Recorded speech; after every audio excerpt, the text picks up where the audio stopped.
Hello, welcome to the Tuesday show. My name is DJ Ultra D. And I'm J Master Chen. I like it. How's everybody going? We're going to be talking about Taiwan Fighter Major. We're going to be talking about some other stuff. There was actually a bunch of events that happened this past weekend. We'll talk about, are there too many events happening? Yeah. Because there have been a lot. We're also going to talk about how old can somebody be and still play competitive games. Seems like you can be at least 39.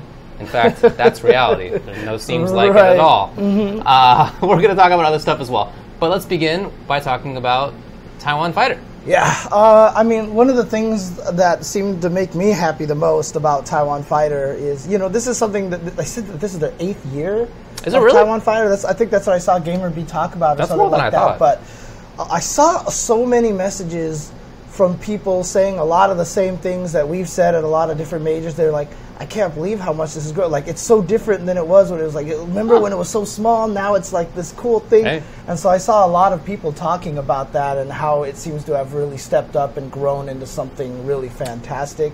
I know they had some date issues at some point in time, you know, but it seemed like it all worked out okay. And there was that great picture of GamerB sitting in the empty ballroom floor afterwards. Oh, I didn't see it. He was just like so tired. Oh, yeah. Oh, God. Yeah, if y'all have never run a tournament or even just been around somebody who is running a tournament, it is just exhausting. Yeah. Exhausting. Mm-hmm. Not just, I mean, in those few days of running the event, exhausting. But the week leading up to that, exhausting. And, you know, it's a dozens or hundreds of hours project throughout the preceding however long period of time. So it is a lot of work. That's right. And then, of course, afterwards, everyone is just like sleeping for like 2 weeks straight and everything like that. So it's a ton of work, man. Yeah, congrats to GamerB for pulling that off. And keep in mind that in doing so, he could not enter the CPT Premier event, thereby giving up a lot of potential points. Right. So that's very magnanimous of him. It seemed to go well from what I could tell, just having watched it on stream. Obviously, I wasn't there, but it seemed to go well from what I saw. And again, also completely straying from topic for a brief second here. Sorry about my anime scar here that I Oh, what happened there? That was my cat. Dang, you got catted? Yeah, so basically, I was sleeping in bed, and I think my cats were hungry, and Nathan, when he's hungry, his whole decision is to annoy Jasmine as much as possible because he knows I don't like it. Sure. And so he was annoying her, and I think she tried to jump on my head and just missed. Wow. And slipped and just got me right there. So. Well, that sucks, but that's millimeters away from your eyeball. Yeah, fortunately my eye was closed when it happened, so it didn't happen, but yeah. Dang. It's, yeah. Ugh. But they all say I look like an anime character now. So what happens in anime? I don't Well, there's know. always the dude with the scar on their nose. Okay. Yeah, apparently people have Is that a trope? People have like linked to me like 5 people I can cosplay already. Oh, so that's kind of cool. There's All like right. Guts from Berserk. There's some Naruto character. They said like Cypher or Squall from Final Fantasy, and there was another character with a Band-Aid across their nose that I could do and stuff like that. So yeah. Well, you it's not all bad then. You got a little bit of silver lining going on there. So Taiwan Fighter Major tournament results, or is there anything else to say about the event itself? Just that I really want to go one year, dude. I really want to go. Yeah, that'd be great. I've never been to Taiwan. That'd be super cool. Yeah. I've been to Taiwan, but that was back like 30 years, over 30 years ago. Wow. And so when I went there, Taiwan wasn't a technological marvel, you know, but I've heard nowadays it's just like it has that kind of like it's getting to that Tokyo level kind of things like that, especially in Taipei. So I'd be really interested to check out what modern Taiwan is like. Absolutely. So. I'd love to do that. Okay. The island of Formosa. Yes, that is correct. Its own country. Yeah.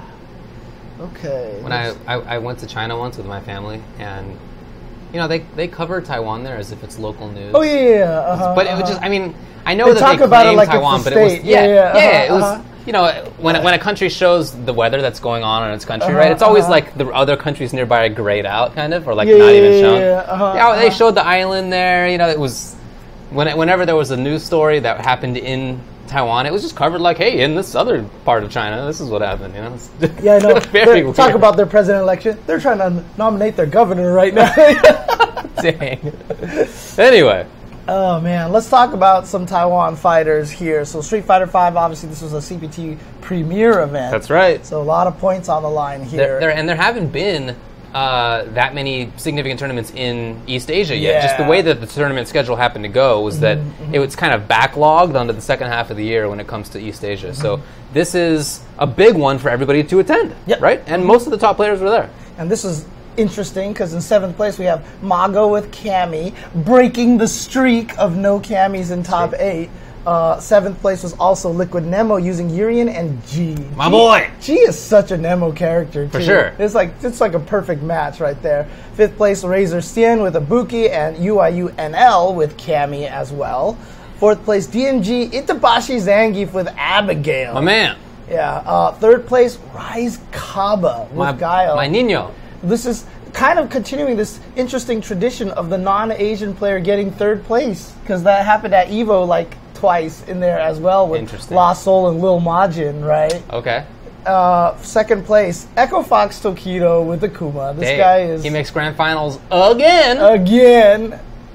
Smiling and laughing about everything as he goes. If you're him and you have this many grand finals, I feel like you can be that way. It's not as vital for you that you win at that point. You have the points, you have the money, you have salary anyway. I feel like he can be happy.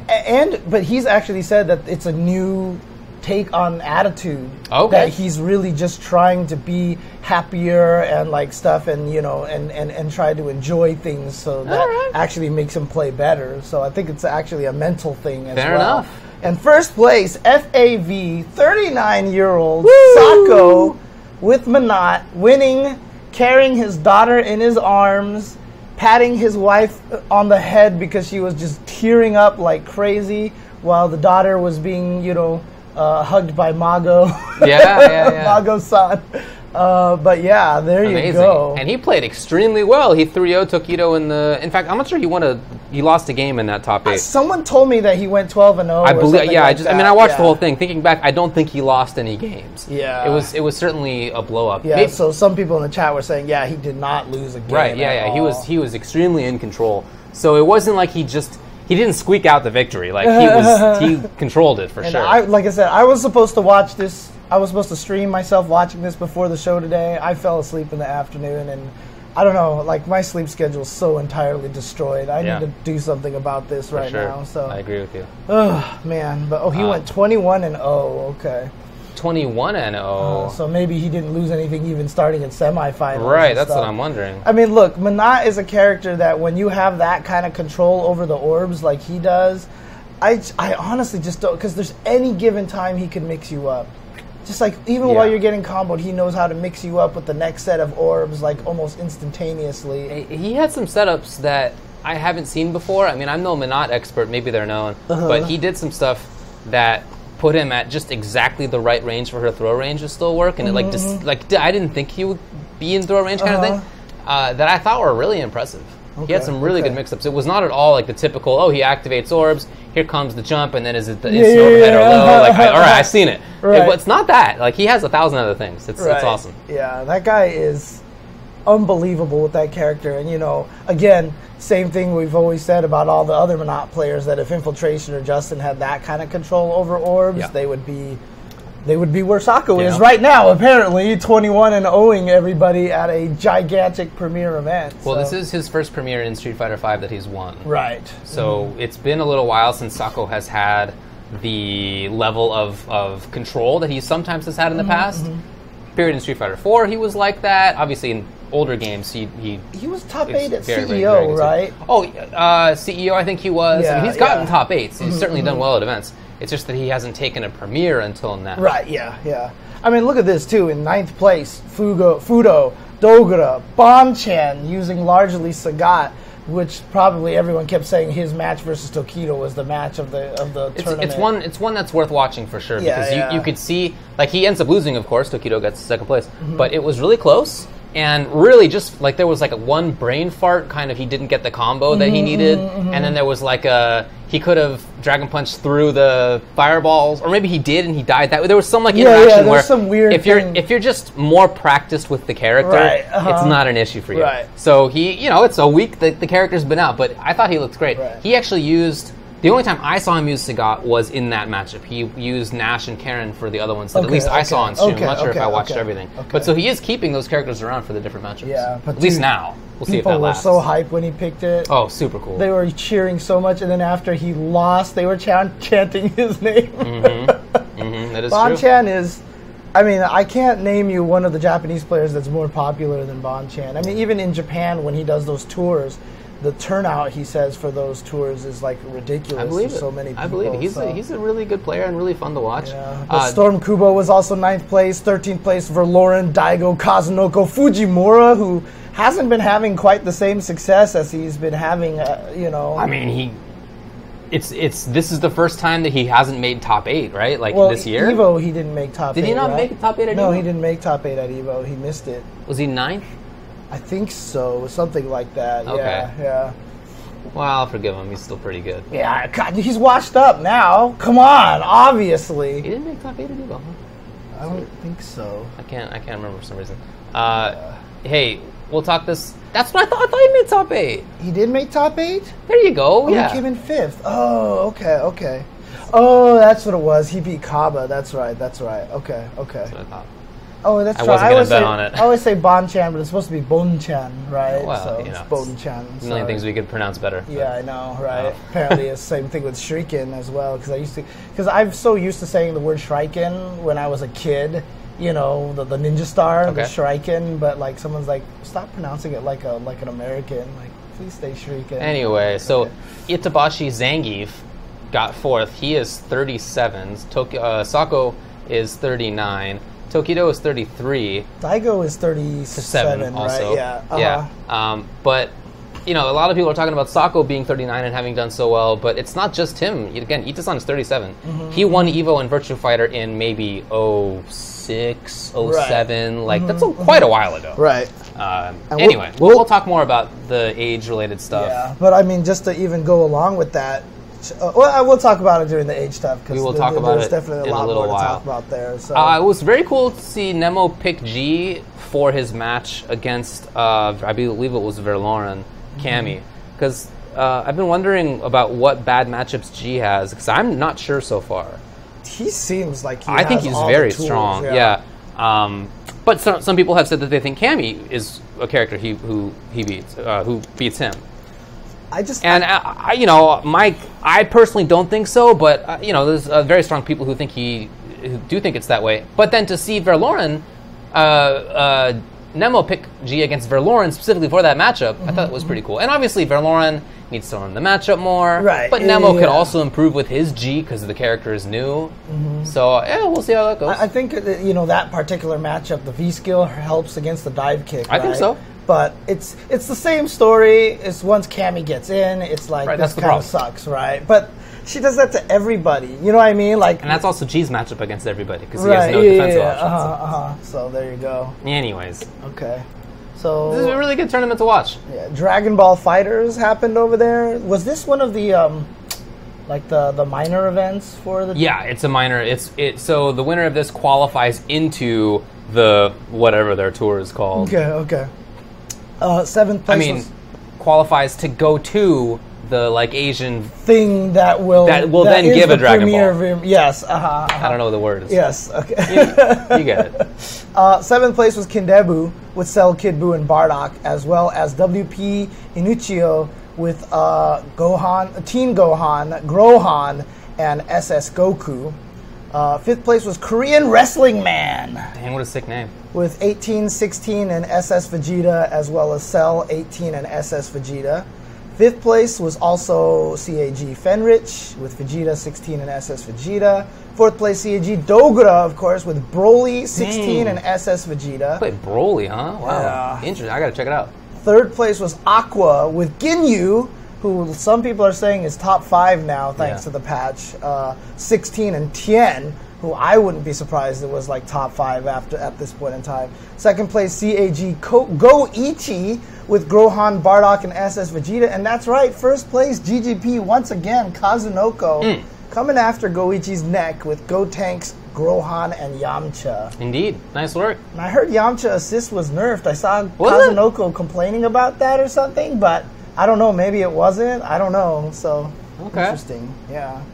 So, there you go. But that sounds like a pretty stacked tournament. It's for sure stacked. King of Fighters 14 was played there. Of course, this is a big game in Asia area, especially in Taiwan and China. Sure. But interesting enough, look at this. 7th place, Tremba Douyu Xiaohai. Oh, sorry, I messed that up. It's Dang. Tremba Douyu Xiaohai. That's what it is, yes. With Shune, Benimaru, Iori, and Shune, Najd, and Iori. 7th place. Seventh place also Coco with Shune, Najd, and Iori. I heard Najd is super good. She's like in every team here. 5th place Roi, ZJZ, Najd, Leona, Yuri. 5th place WPK2, Shune, Najd, Hydern. 4th place Blackwell ET. Sick. Shune, Hydern, Leona, as well as Billy, Hydern, and Leona. 3rd place KR1 Abal with Shune, Vice, Hydern, Shune, Leona, Hydern. Well. 2nd place is something Wang. So there's something about a king in there. Actually, it says Budong Mingwang. Oh, Budong Mingwang. Okay, with Najd, Kyo, and Kim. I probably fucked up the accents, but whatever. Hey, that's my best guess. I can't critique you. And then Lagia in 1st place with Shune, Vice, and Kim.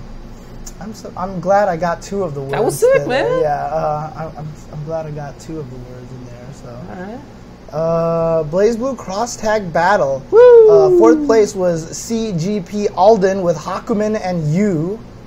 3rd place CAG Fenrich with Jin and Hyde. 2nd place WG Abigail with Yang and Tager. My boy. Okay, so he's still going with grapplers. That's his life. For and sure. 1st place, GGB Kazunoko with Ruby and Gordo. Boo. If Abigail can play, I feel like the hierarchy is big grappler type character, and then it's hot girl, and, like for Abigail, or maybe even the reverse of those two. Okay. And so Yang I think fits the bill pretty well. Okay, because that's a grappler hot girl, right? So perfect. And then that's what it was. Okay, and then yeah, but Kazunoko with Ruby Gordo, that team's still super, super strong. Absolutely. With the glitch, especially, that people have discovered now, and so this character, that team is going to be super good. I don't think all the character releases is really going to change the meta on that. Although in 5th place we did get Daikon Oishi with Labris and Tager. So. I do think some of the new characters are really good, but I think especially for somebody like Kazunoko who got, I think, 3 top 9s at Evo. He only has so much time. Right.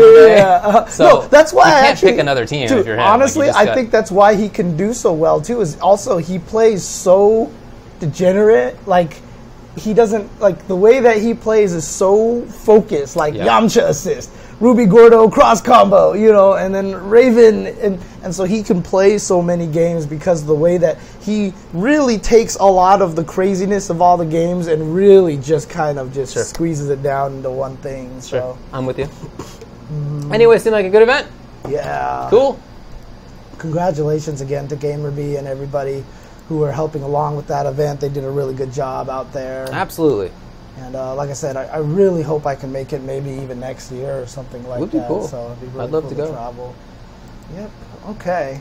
Well, that wasn't the only event that occurred this past weekend. Yeah, there was a lot of stuff this weekend. So many that I've remembered a bunch of them and have forgotten like half of them of what they were and everything like that. But Tokyo Tekken Masters was this weekend. Lima Salty was this weekend. Correct. Red Bull Conquest was this weekend. There was Red Reflex LA this weekend. There was the Army event that took place this weekend. There was the CPT Online for Europe. That's right. Europe East, I think it was. Yes, Europe East. There was something else I can't even remember at this point in time.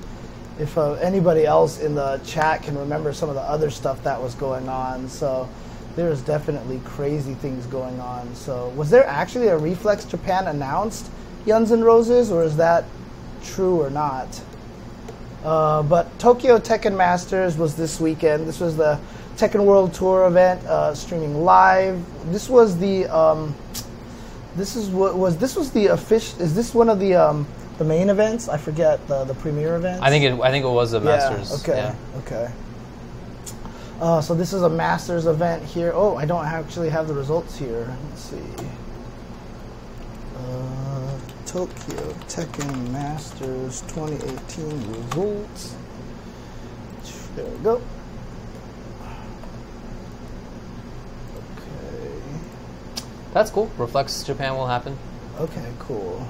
That's funny. I was watching that entire stream, and I guess I must have turned it off right before they announced. Okay. My bad.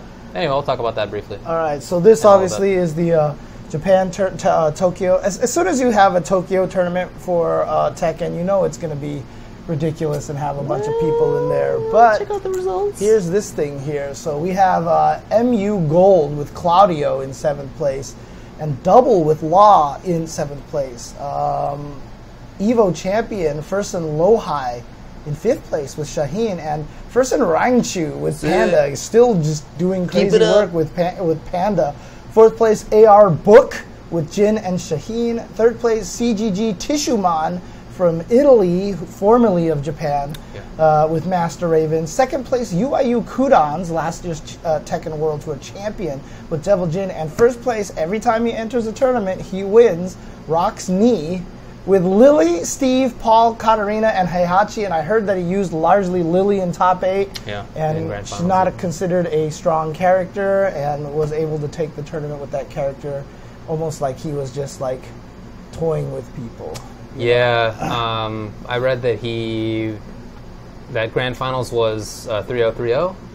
Oh yeah, oh geez. So that's pretty good. Yeah, check out the old battle log there. I think that's true. Yeah, Grand Finals, first set 3-0. Yep, second set 3-0. Jesus. So that is pretty good. Interestingly, the highest placing Japanese player who lives in Japan was Double. So go back up to the right. So that's 7th place. Dang. In Tokyo. And if a Japanese player had gotten top 4, they would have earned one of those professional playing licenses. Oh, really? So there was actually a good chunk on the line for Japanese players in particular at this event. Ouch. And guess what? They got squadooshed. Ouch. Wow. Okay, Dang. let me see here. Let me see. I see Naroma in 13th place. John Ding is in freaking 17th, along with Kakoma. Wow. Dang. I mean, a lot of the well, I mean, I guess some of the 25th. I'm just trying to figure out, like, if Squadooshed. yeah, dude, they got bodied. Holy They got crap. bodied. Okay. That's crazy. Yeah, interesting, right? I mean, Korea obviously super good, but it's cool to see Book continuing to do as well as he is. From That's Thailand, awesome. Yeah, exactly. right? Yeah. And Rangchu with Panda. Rangchu I mean, Panda. it's really just kind of showing the game has some good character variety. Of course, you know, it's going to change pretty soon, in just a couple of weeks. So. The balance will be right. Yeah. But is Panda getting worse? Is that what you're implying? No, I'm just saying, like, right now, the state of the game, everything is pretty, like, the balance is pretty good. Okay. And we'll see. Are you a little worried? Well, we'll see what happens. Okay. I don't know. I don't know much of the changes or anything neither. like that. So, but, you know, I think it's exciting. Sure. I think it'll be fun to see some changes. It's always kind of gets that new John Ding screaming at being scared in PT. Did he actually stream PT? Oh, that would have been fantastic. What's PT? That's playable test or something like that. No, it was the demo of the Silent Hill game that never came to be. Okay. That cannot be found, and it is one of the freakiest games that I've ever played in my life. Like, I was watching someone play it, and I was just like, I Wow. don't. But I've played it myself since then, and that thing is just, oh my god, PT is like, it's so good. It's like, it basically is like now at legendary status of just like one of the greatest like playable tests that you could ever play. Alrighty. Playable trailer is what it is. Playable trailer. Yeah, anyway, seemed like a good tournament. Yes, definitely. Also in South America was Lima Salty. This was in Peru. Correct. And again, ranking event on the CPT. Yeah, one of the rare CPT events in Latin America. They have, I think, 7 or 8 in Latin America. It's just that none of them are premieres. Right, which is... So, I mean, they have tournaments. It's just, for whatever reason, not one of them is a premiere. 7th place was NG Patada Veloz. Veloz with Cami, and Umbrella Dark with Birdie and G. My man. 5th place, Furia HK Dash, the strong M. Bison player from Southern America. 5th place was also MVK Dark Kaizen with Ken. 4th place, AAG Baby Brazil with Fang. 3rd place, NG Chino Funky with Nash. 2nd place, Sonic Box Doomsnake 507 with Vega, still putting in the work. However, 1st place, Raptor Piccolo with obviously top tier broken M. Bison. I mean, come on, you win Evo and then you are the best character ever now. I watched a good chunk of this tournament, although not the very end of it. I think I was asleep, but it was good. There was a good high quality of play. It was cool. Okay, second. Shout out to Doomsnake, continuing to try to make the dream happen. I know, with right? Vega. You just gotta think, man, if he had picked some other character, because he travels all over the place. He does a really good job of that. He's very consistently top 8. He said he's tried to learn new characters, but I think it's just that weird thing where he just feels so comfortable with using this character now. So I get it. Look, I've been playing Q since I was born, but it's at the same time. There's a lot of money on the line now. I feel like it's not now is not the same as 15 years ago. You should come on, man. Isn't it cool to see those loyal low tier heroes? Sure, though? sure. Come on. From the like fan perspective, sure. But at the same time, I want the players to do well. 2nd place, man. He got 2nd place for sure. Oh man, for sure. No, I totally know what you mean. I agree. But although I still like watching Mono play Fang, but you know he. But every time I see him play, I think to myself, because he's an M. Bison fan too, you know, he could be playing obviously the best character in the game. I just talked with Mono, recently after Problem X won Evo, and he told me that everybody he knows has been hitting him up and saying, "You have to switch. You have to switch." You like, come on, dude! Like, oh man, he's probably that's not the first time, by the way. Everybody has been telling him to switch. The whole time. Yeah. I don't even think Fang is as bad as some people do. I don't think he's bottom tier. Oh, yeah. I think he's like on probably the lower, but not bottom. But still, if you like Bison, if that's like your dude, what are you doing? I don't know. He'll never switch. Whatever. In Tekken 7, 7th place was. I don't know if this is a Tekken ranking event. Scroll up. I'm not sure if it's on the thing either. Let's see here. Capcom Pro Tour is a ranking event. They don't say anything about it probably Tekken. is not then. Okay. 7th place was Abomination TLA Yakuza with Fang. Let's go Team Abomination. And then also Avalon PBL with Akuma. Do you know Team Abomination? I don't, but they showed up big time. Oh, you're right. I see. Okay. 5th place was Top Fighter Roinichi with Hwarang, and 5th place was Abomination TLA Carl Vader with Geese. 4th place Abomination TLA Sergei with Kazuya.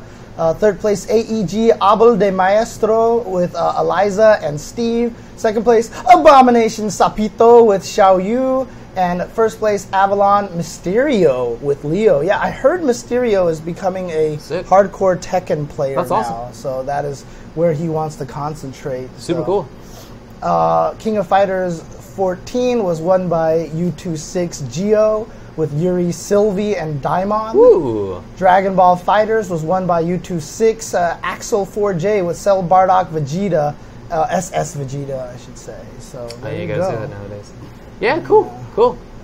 Looked like a good stream. I watched some of it, and by the way, I don't understand Spanish that well anymore, to be honest. But the commentators seemed good. Okay, it was cool. And that's the cool thing too, is that we need to get more Latin commentators. We need to get. I just want more people commentating in their native language. Yeah. Just in general. Exactly. And we need that because then we can hopefully once we can establish like the Logan F word of Southern America, for example. South America, right? So then, because Southern America is you're right. South America is then then CPT could hire those guys and fly them around everywhere and everything, and then they can have premier events and everything like that. So it'd be I would like really that cool. a lot. I'm sure they would as well.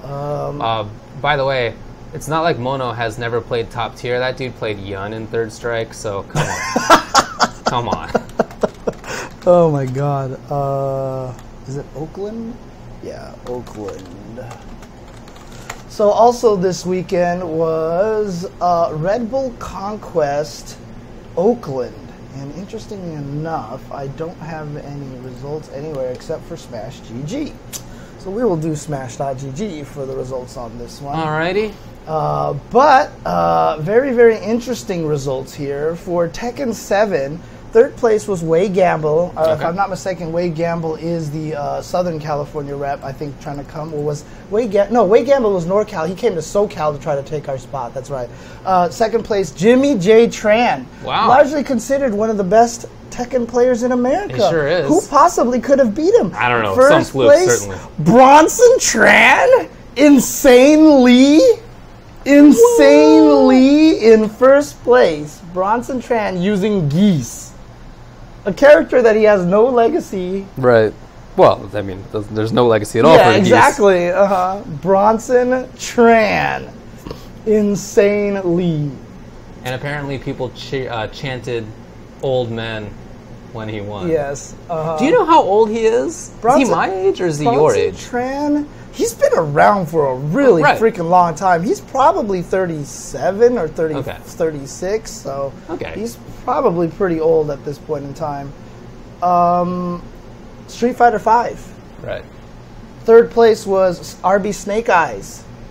Second place, Jot. Man, it's pretty cool. And a lot of people were surprised by him. Apparently, he's an online Monot player, and LPN really wanted to find out like his name and everything because I think they want to get him to play a lot more and everything like that. Yeah. Yeah, I mean, if you look at who finished below, right? Alex Myers, LPN, PR Balrog. Like, there's a lot of really good players in the game. At first place, XSK Samurai. Apparently using. Oh no, he won a weekly event. He won Wednesday Night Fights with only Sagat. But this one, but this one he won with Akuma. Yeah. So XSK Samurai taking first place for Street Fighter V. Okay. And Guilty Gear Xrd Rev 2 singles, Pericles third place, second place Daemendo, of course, with the amazing Slayer, and first place Bjorn Son of Bears, the chip player. And so I'm gonna have to say that this is the squad to beat. Okay, I mean, I can see that. Bjorn Son of Bears, XSK Samurai, and, well, Bronson is kind of good. It depends on, I mean, he shows up sometimes, right? Yeah, he shows up big sometimes. Bronson is... He's 34? Yeah, so he's 34? My age. Oh, okay, okay. And that's older, I guess, but... Yeah. He's not like...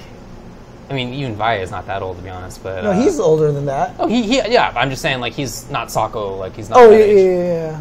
Valle is close. No, he's close. He's 37? He's 38 now. Oh, for real? Is he older than Daigo? Because he's only, like, 2 or 3 years younger than me. Oh, I thought he was more than that. Okay. No, so he's, like, 2 or 3 years younger than me, so...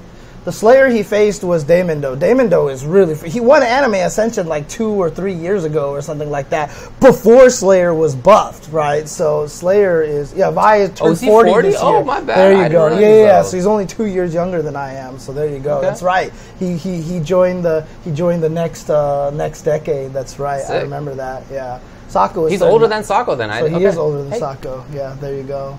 Sako is 39. Honestly, this feels like the team to beat for Red Bull Conquest. I can see that, man. I think this will be exciting. I don't know if Bronson's going. I don't know if Jimmy Tran is going to go in his place or something like that, because I don't know if he can travel or something like that, you know, because... If he even cares. Yeah. If he even cares. Yep, pretty much. Yep. There was also Capcom Pro Tour online ranking event, Europe, this last weekend. In 7th place, Dr. Gulag with Laura. And JY with Akuma. 5th place, Shady with G, Blanca, Balrog, and Abigail. And Sunmate with Birdie. 4th place, Duactic with Urian. 3rd place, Tempo Chun-Li with 40 points. 2nd place, SSY SDR Swag Skeletor with Fang and G. Pretty cool name. With 70 points. In 1st place, ROG DSC RASS with Balrog and Birdie with 150 points. So there you go. This was in Europe East. So this was Latvia, Bulgaria, Czech Republic, Finland, Romania, Lithuania, Slovakia, Hungary, Poland, Russia, Estonia, Ukraine, and Greece. So those are the eligible countries to enter. Interesting that they actually say which are included. Yeah, that's actually kind of cool. I actually got a chance to visit Reflex LA this weekend. Oh, did you go? Yeah, I went for a very brief period of time. I actually went there and hung out. I watched the Justin Wong versus Chris G matchup, which was hilarious in so many different ways because Justin Wong won one round with the most YOLO raging demon ever, and it seemed to work. He still ended up losing, and as soon as he lost, Justin Wong got off the machine. He was like, I worked mad hard, man. But that was that had a UMVC3 tournament and an MVCI tournament. And interestingly enough, MVCI apparently had more entrants. Did it? Okay. Yeah. I only watched Marvel 3 in it. I didn't watch the MVCI. They didn't stream any of MVCI. It was just all off into the side. So, but it was cool. It was at Super Arcade. I think Rip is older than me. So I'm 35, and I think Rip is like 37. Is he? Okay. That's my guess, because I believe he's a little older than I am.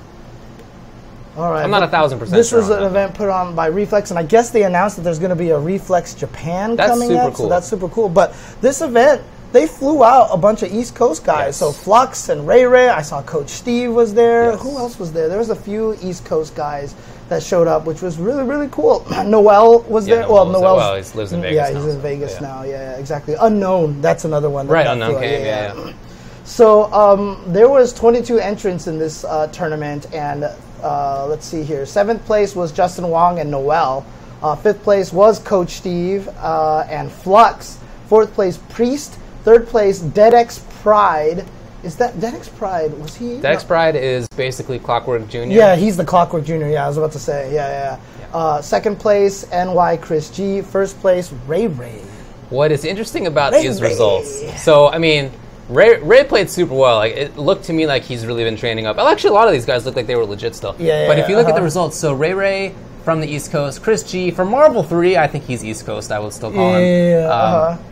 DeadX Pride and Priest are SoCal. Then Flux, Coach Steve, Noel. Justin was West Coast. I guess West Coast for that. Unknown, East Coast. Like, the East Coast didn't fly out that many dudes, but they all made it up. They are all super good still. I mean, the East Coast has always been Marvel Land, right? Pretty much. It's always MVC2 was also all East Coast domination, so they've always been the best at the game. So they don't have the MVCI results here. I didn't even see that there was one. I didn't know who won there. Yeah, but me neither. Here's an interesting one too. They also there was also a couple of side exhibitions. Yeah. So I beat Ducto in Hyper Fighting tournament at Super Arcade about a couple of months ago, right? And so Duck was like, I want to run that back.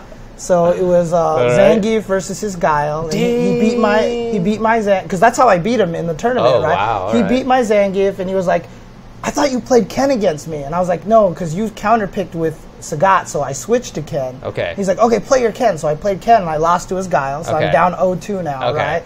And we both put in $1, so we were seeing who's going to lose their dollar first, right? And I was like, I actually don't like Ken versus Guile. I prefer Zangief. Okay. So I played Zangief, beat his Guile. He switched to Sagat, beat his Sagat. 4-0 right there. So I'm still the king of that. Dude, you don't understand. Zangief Guile is like my specialty in hyper fighting. It's a fun matchup. I loved that matchup. So. And then Justin Wong and Mike Watson had an exhibition as well. Okay. I talked to Justin Wong. He was like, do you think I could beat Watson in hyper fighting if it's 1st to 10, but I only need to win 1 game and he needs to win 10? Oh, no. And I looked at Justin and I was like, I don't know. I don't think you could.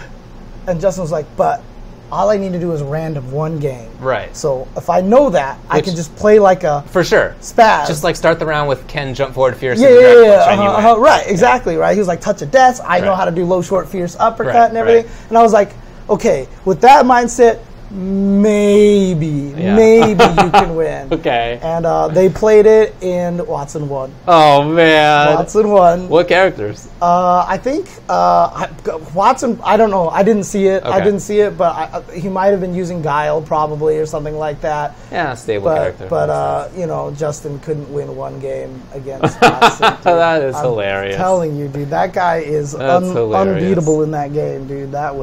It was not streamed because it was on the cabinet off to the side, which is not hooked up anywhere. Old arcade. So yeah. Dang. But there you go. So. Wow. Well, I really enjoyed the event, at least the stream experience. It was great watching Marvel 3 again. I really miss watching that game. One of my all-time favorite fighting games to watch, even though I stopped playing it probably 5 years ago. That actually might be how long ago it was. But I love watching it, and I miss it. So that was super cool, and I know all the guys had a blast playing the game as well. So it'd be great to see more of that kind of thing. Good job to K-Brad and to Neo for streaming or for commentating. Oh yeah, dude, they were on there for like 12 hours. Yeah, like they never left. Well, at least K-Brad was. Like he was never left the stream station, dude. It was crazy. I felt bad for him because he must have been really freaking tired at that point in time. So. Dang, do you think it's plausible that Darkside Phil beat Watson in the tournament? God. I mean, it was a completely inaccurate version of... Oh, did it really happen? Yeah, he beat him in at EVO one year when we played Super Turbo on one of the Capcom classics on the PlayStation 1, which had like the crazy input lag and like all this weird like stuff that didn't work the same way as the arcade. And so, trust me, DSP always talks about that like that was his greatest, like, oh, I beat Watson. Watson's just like, this game like isn't even accurate. Like none of the shit that I was doing was working and that stuff. Sucks. So yeah. Well, I'm undefeated against DSP in tournament. Yeah. Oh, have you actually played him before? A couple of times. Oh, okay. I beat his DJ with my old Honda. Nice. Oh man, yes, best believe I was cheesing pretty hard after that happened. Yes, I would be too.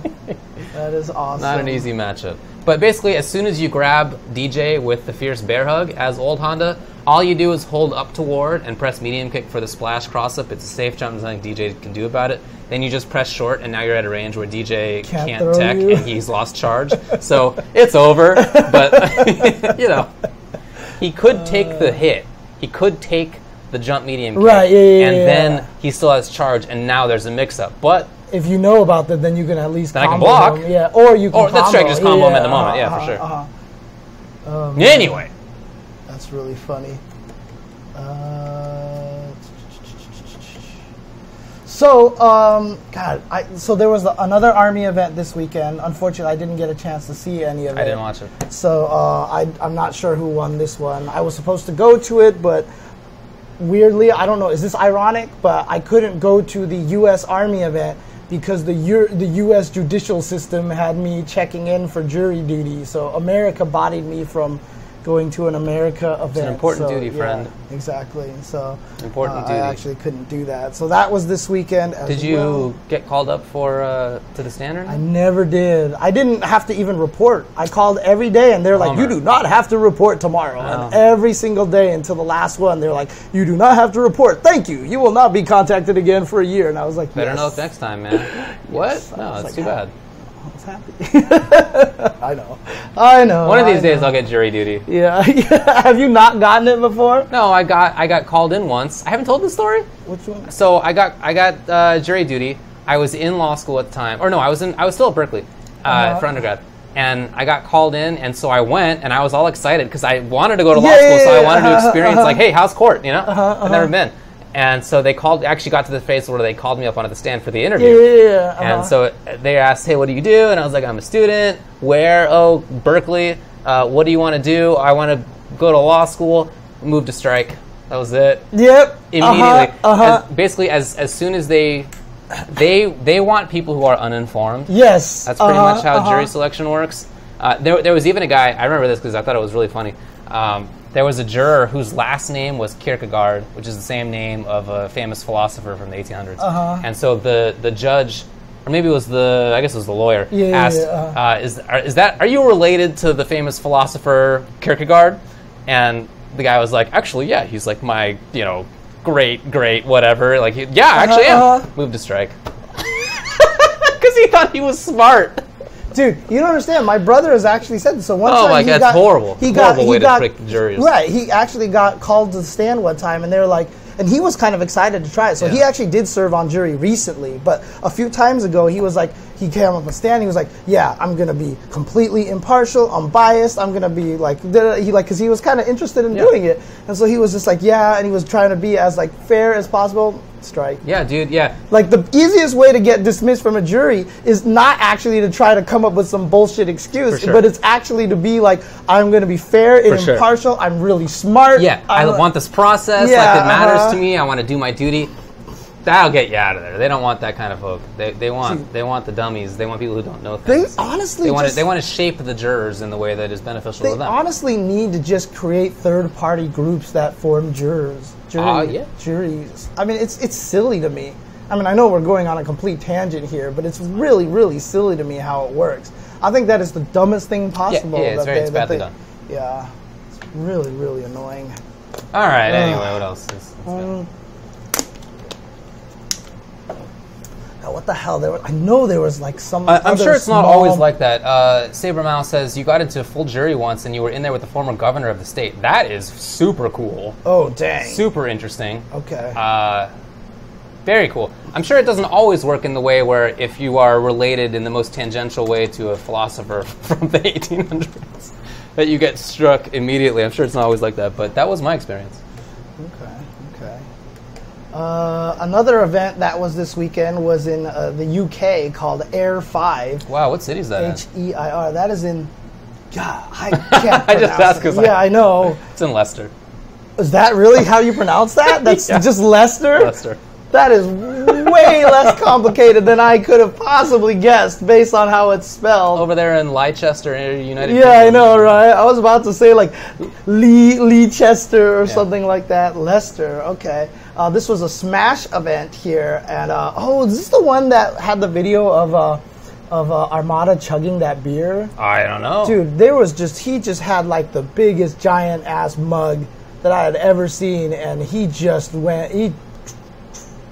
Okay, he took it down. He sculled it. Okay, the whole thing, and I was like, I respect that. Holy crap! I was like, these Europeans, man. All right, I respect it.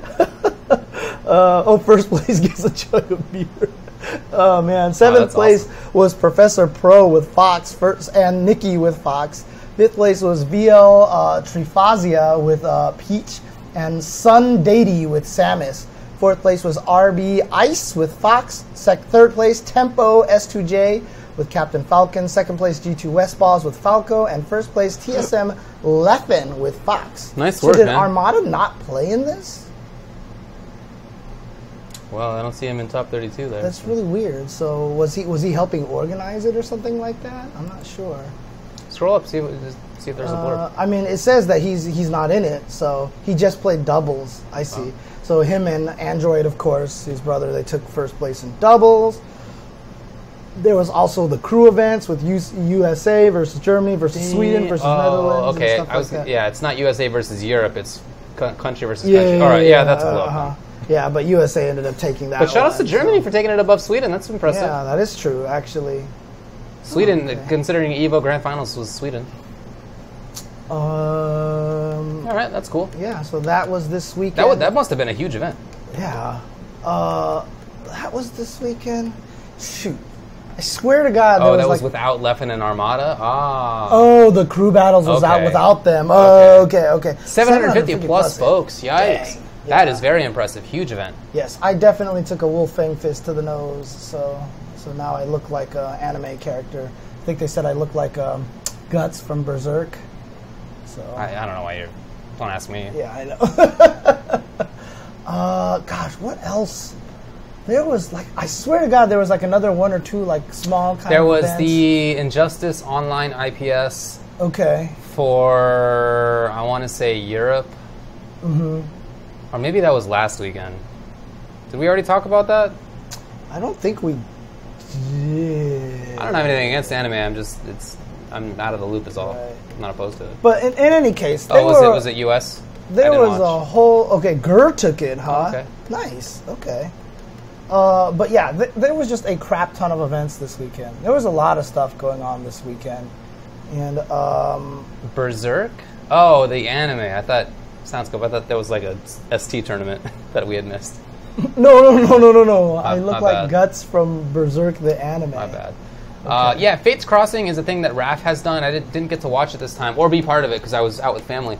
But Raph TX has done a stream with an online tournament for Blaze Blue Cross Tag Battle. This is, I think, the third time now. Oh, cool. And it's really cool. You know, there's a really good competition on there.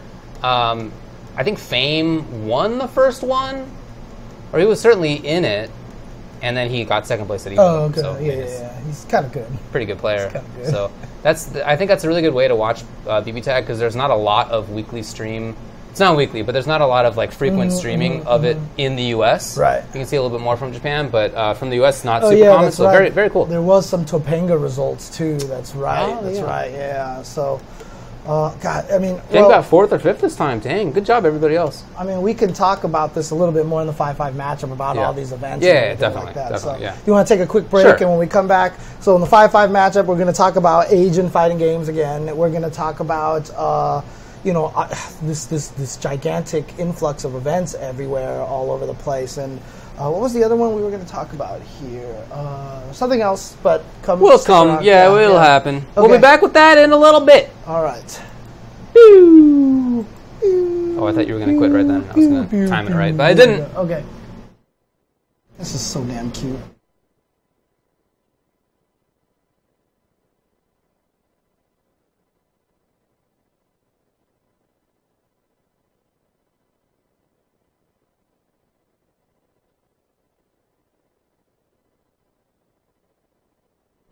What the hell? How do you not have any food with you today, David? It's true, I didn't bring any food with me. So I had an entire mishmash earlier, which is a Jewish soup. It contains matzo balls and chicken and rice and noodles and carrots and kreplach, and that was just too much. And it was really delicious, but I just ate too much. Okay. So I actually felt kind of bloated and weird, and I brought green tea with me here. That's why I'm just to like settle my stomach a little bit. So I'm kind of feeling a little gnarly. I mean, I kind of did that yesterday too.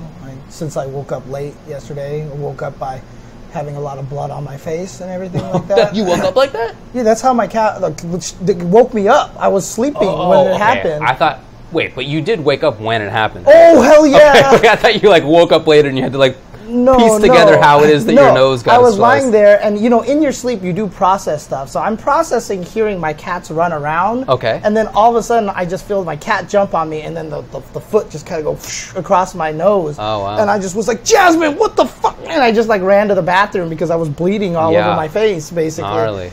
And but I woke up with that. But I woke up late, unexpectedly like that. But then I just ate a big giant meal in the middle of the day, and then I didn't eat anything else for the rest of the day. So doing the accidental intermittent fasting. Right. But yeah. Good old Jasmine. Does she look like that? No, she does not look like that. That looks like at a all. ceramic cat. Is that a real cat? I know, that looks like a ceramic. No, Jasmine is I have cats. There's Jasmine. There's Jasmine. Yeah, I did want David's food. David's food always smells good, dude. Yeah, I think I tend to make good food. Well, the interesting thing nowadays is the food that you make is really fragrant. You always put a lot of like the sesame oil or this kind of thing in there. So it has this very good fragrance, which is good, which is a key component to food. I like it. I still have the reputation among my brothers. They always rip on me as not being able to cook at all, because for a long, long time I didn't cook at all, and when I did, this was a favorite of mine. I would buy canned chicken, canned green beans, and canned corn, and just literally dump them into a pan, and maybe put a little bit of olive oil on it, and a little bit of salt, and that was like a dinner. So they made fun understandably, of you for not being able to cook, and not for the fact that you were unable to shower? Well, they may have also suffered from that part of things, so that might have been a family trait. But now I'm a little bit better. Having been married to a pastry chef, who has some standards. Yeah, and who is also she's just a good chef overall. She just cooks well in general. So I've learned a little bit. I learned a little bit. That's good. But I mean, honestly, food. There's so much of the component of food. If you think that making food not smell good or making food not look good, like look, smell, and taste, presentation, and all that stuff is all super important for food. Absolutely. So. Yeah, I had a mullet. Anyway, the ads are done. Okay. Sound like you don't want to talk about the mullet What? anymore. I've talked about the mullet on many occasions. Plenty of times. I don't think. Oh yeah, I got married a few months ago. It's true. People are still. Well, it's fine. Not everybody knows. Exactly. Yep. Okay, you ready? Yeah. Okay. And by the way, that's Sako and his daughter is just so damn cute. She's a cutie. I can't believe he's like taught her to do like the peace sign thing like that. I feel like that's just something you pick up. Yeah, I guess so. It's just everybody takes pictures like that. Okay. All right. All right.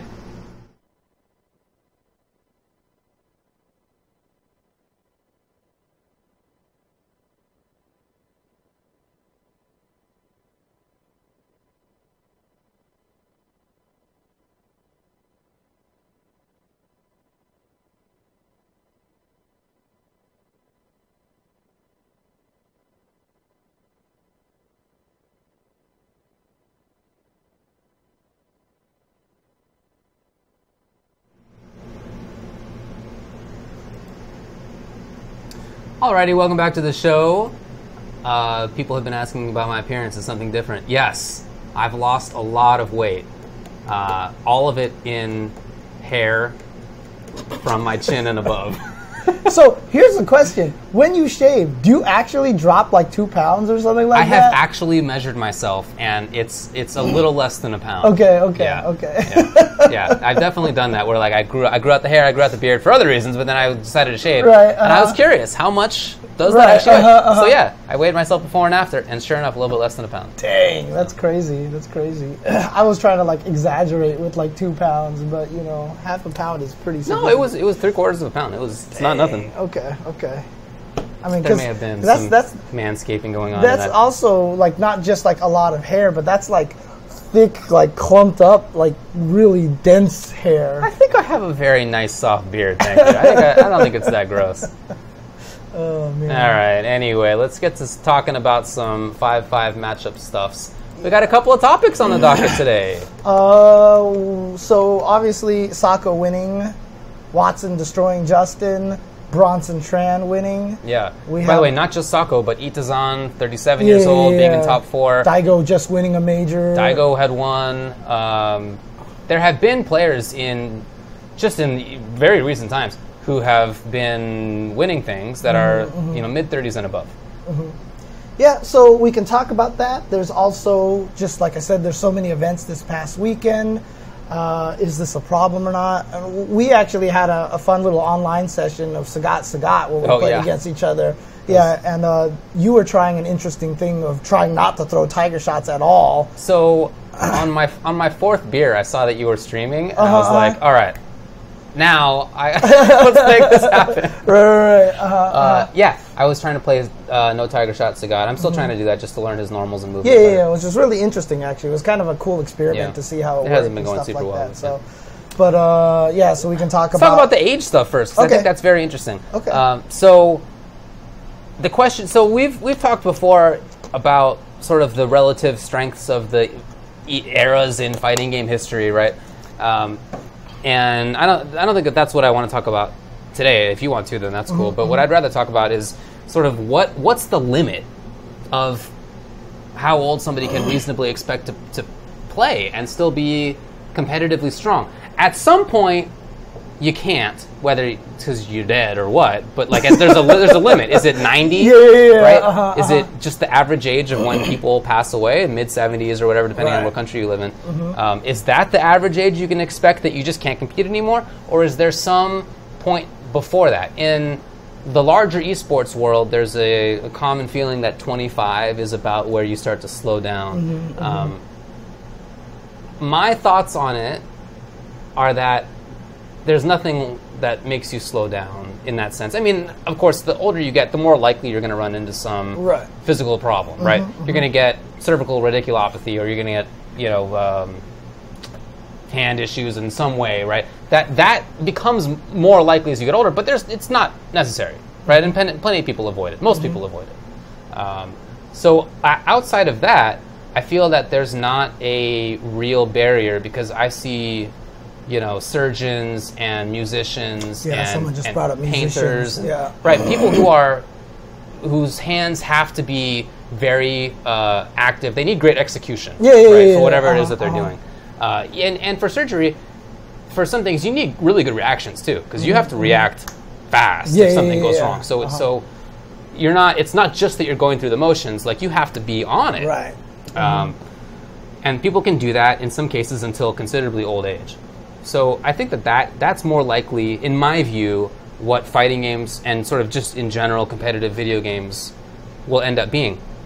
But you don't see that, and part of why you don't see that, is that video games aren't that old, right? Like nobody who grew up with video games is older than mid-40s. So that's it. I always say literally the maximum. My older brother is as old as Pong.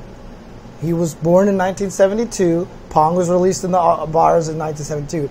Games existed before that. There was Space War before Pong, but that was the first public one. So, that was the first arcade machine.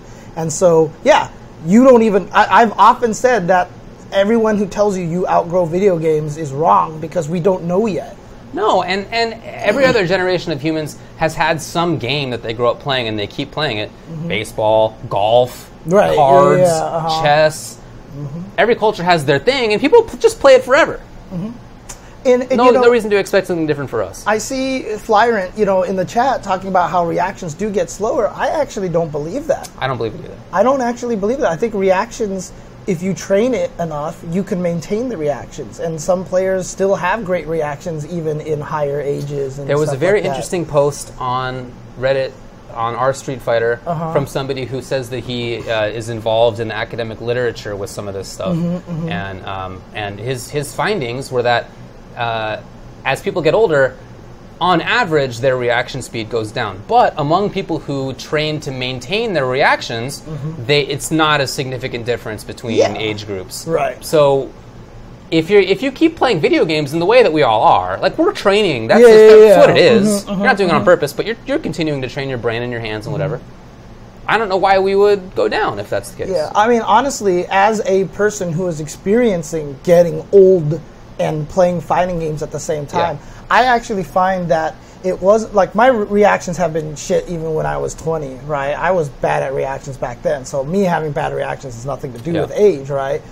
My execution is fine. I can still do crazy combos, right? And I can actually do combos better now than I could back then, because I just know more about techniques and stuff like that.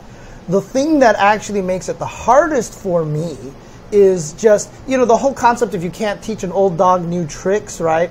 Is you find that your brain just isn't as flexible to adapt to things as much. Plasticity or elasticity? I'm not sure the term. Like that. Okay. But, like, I will play fighting games and I will notice that I have trouble breaking my brain out of this weird thing that it gets stuck in. You know what I mean? Like, I'm playing a fighting game this way and I can't see it the right way.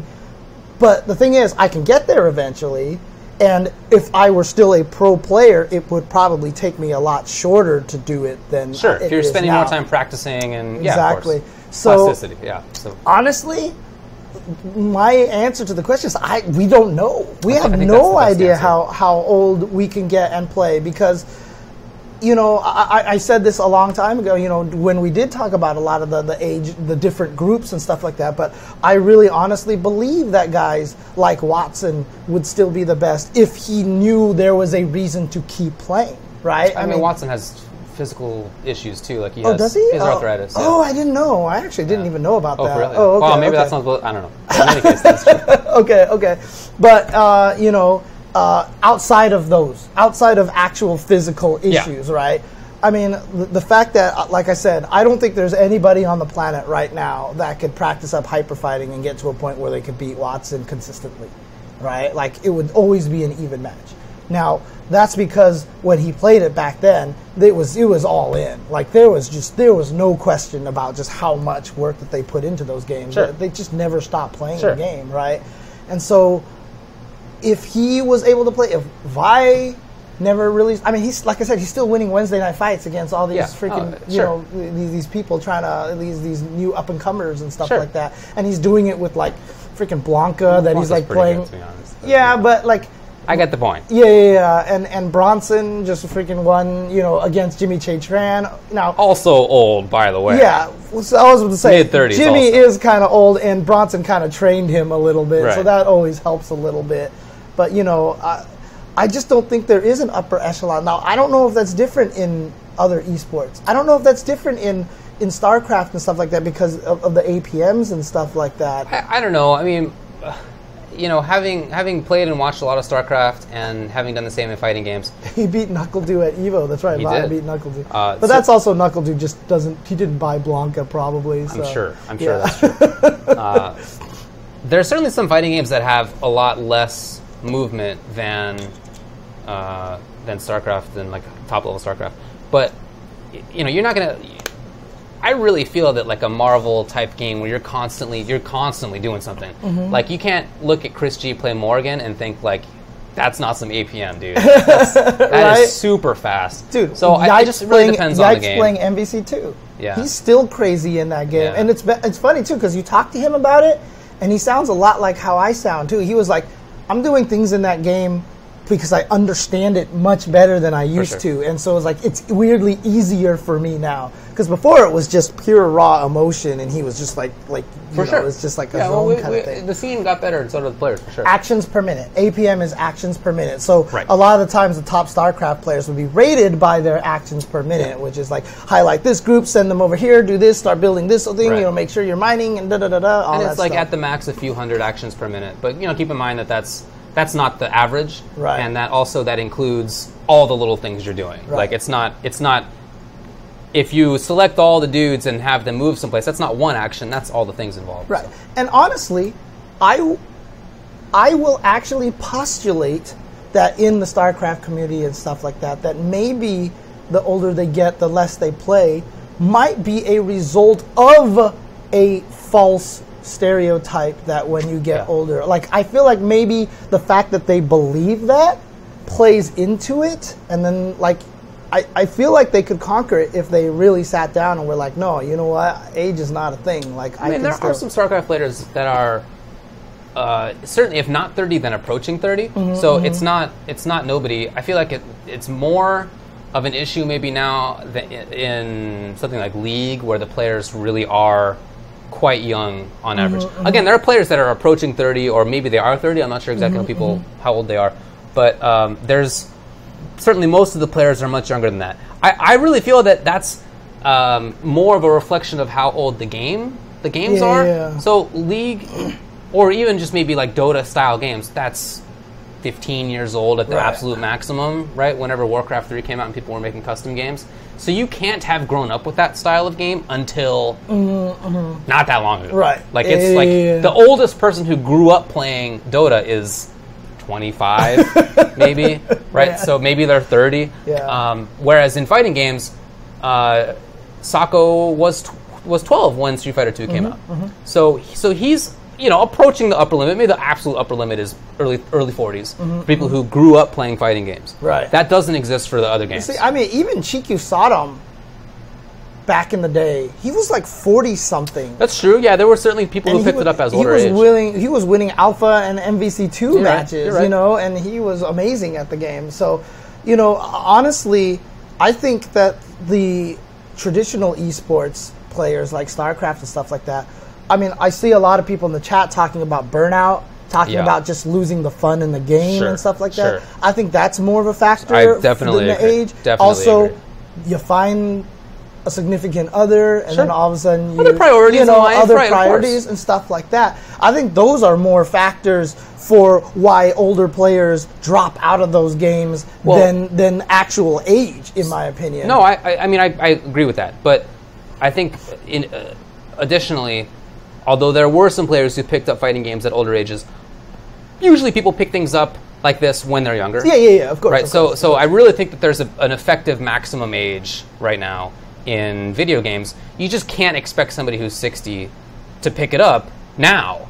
Like, it's just not going to happen. Okay. You're talking about brand new now, picking it up. Nobody, brand new, almost nobody. Yeah. So the people who are playing it now, we're going to keep playing. But there's nobody coming in who's like, I'm 40 and I want to start playing video games. It just is not like that. I mean, it's So I think tough. there's an effective maximum age right now. I mean, that's kind of tough because I literally have someone that I've been talking to a lot. Okay. I mean, who is 40 years old, like, and he's trying to get into fighting games. He's like, "Am I too old?" Yeah, to get into it, probably. Yeah, and I was like, to be a top level player, probably. Yeah. But I mean, even just to get to the point where that's they not can what I'm enjoy talking about. the No, game. I'm talking about top level play. Okay. Almost nobody is getting into it now at an older age. It's something you have to have been doing for many years before you can be a top level player. So I think there's a maximum age, but then further skewing that to a lower amount is the fact that players in esports oftentimes have had terrible living arrangements. They're in team houses where their lives are just organized day to day. I mean, as a lawyer, I've represented players in actions against their teams, and the players are now some of them are getting paid well, but for many years they weren't getting paid very well. They were living in a house. Every hour of their day was set up for them. They had to eat at certain times. They had to work out at certain times. They had to play certain times. And then they were expected, although not required, to continue training after the required hours. It was just not a sustainable lifestyle. And that still exists for a lot of players. They're getting paid better now at the top level. But that kind of crazy lifestyle still exists. And that's not something that can last forever. You just can't live like that your whole life. And people have already proven that the longer you try to learn something in a day, the less effective it becomes after diminishing a while, returns, right? of course. Yeah. You got to sleep and let it process, right? So that kind of lifestyle is actually, I think, not conducive to getting better. Totally because agree. because it also robs the enjoyment out of the game, which is a huge factor. Sure. I had a player who was getting something like 150K per year at a good team, one of the top level teams, and he was at the time was 18. I think he had finished high school, and after a year of it, maybe a year and a half of it, he just didn't want to do it anymore. Right. I mean, he was making money, like he was popular. He's a good looking dude. Like it was everything from sort of the outside. You would think, wow, everything's going great, but just the lifestyle is horrible. So that kind of thing is not sustainable. But that's a different question, different sort of situation argument than is there a physical limit, right? That's not the same question as are there physical issues. Some of them develop physical issues because they're doing this 1,000 hours a day. You probably shouldn't do that, right? You probably shouldn't do that. But if you take care of yourself and do it wisely, then I think you can last for a long time. Yeah. And honestly, not Siegel. That's not who I'm talking about. I think that if players continue to play, so even some of these 30-year-olds like Daigo and Tokido and Sako and stuff like that, I think obviously when you're 60, you can't jump into it brand new. But could they potentially still be playing fighting games at 60 years old? I mean, unless video games turn into some weird, crazy like virtual reality headset, things like that. If the actual medium changes, maybe not. But if it still remains playable on a joystick, on a screen, I think guys like Daigo Tokido can play well into their 50s. Oh, I definitely. I mean, my own expectation is that players will continue to play until they just are old and they just want to retire and just like not do it and not do anything anymore. Exactly. And hang out with grandkids and stuff. And the crazy part about it is a lot of people were like, well, you gotta quit fighting games once you get married and you have the family. And then Sako winning this and having his kid on stage and just being like super happy. I mean, Sako just blew that theory out of the water as well. So, but again, how many years have we had to test that theory so far? Like none. Only a few. Like people of the generation that I guess you're in, I'm maybe at the tail end of. We haven't most of us haven't been of kids having aged for longer than a decade. Right, and at a point not that long. At a point where we can also understand that this is still a lucrative career option for people. Sure, right? That's a big part of it. A lot of people a reason to stay in the game. A lot of people have had kids in the fighting game community and they stopped. Sure. But that's because they were like, well, I got to pay for my kids now, so, Sure. you know, and do all this stuff, so I can't play video games anymore. Sure. But, like, Sako legit can. Yeah. And so, yeah, you Sako know, maybe is at the absolute forefront of people who are very strong and are in an age when they know that they can make money and have kids. Right. That, and actually win. like you make a Venn diagram, like it's just Sako in that right now, right? It's not that many. Is there any other fighting game player that has kids like that are Dogra has kids, a girl. Oh, I think. okay. But really not many. Really not many. Yeah. Okay. Yeah, man. I really think that people are going to be able to last for a long time. Now, I do think that there's going to be a continuing. You know, my theory is that the bigger the player base, right. the more talent there's going to be. People who passed for top talent before might not be able to last in it. I think that trend will continue. So I think that because of that trend, all but the very, very best players are going to be able basically to priced playing. out of the top level. So maybe Sako can do it. You know, maybe a half dozen, maybe a dozen other players can do it. But in general, I think that the players in 10 years from now will be better than the players of now. Not just because the scene gets better, but because there's just more talent. Like you just need more talent. It's a statistics exactly right. thing. Exactly right. Thing, so I think that will continue to skew because most of those will be new players. They'll be younger players. I think the stats will continue to skew to be lower. But at some point, in 100 years, right? No reason to think that we won't continue to play video games. In 100 years, I think this will have stabilized. Or whatever at some point. And at that point, then you'll really be able to tell how long can somebody who is at a consistent talent pool, who starts when they're 15, how long can they play at a top level? I mean, I'll tell you this right now. I think a long time. Even like 10 years ago, I thought it would take 100 years to get to where we are now, right?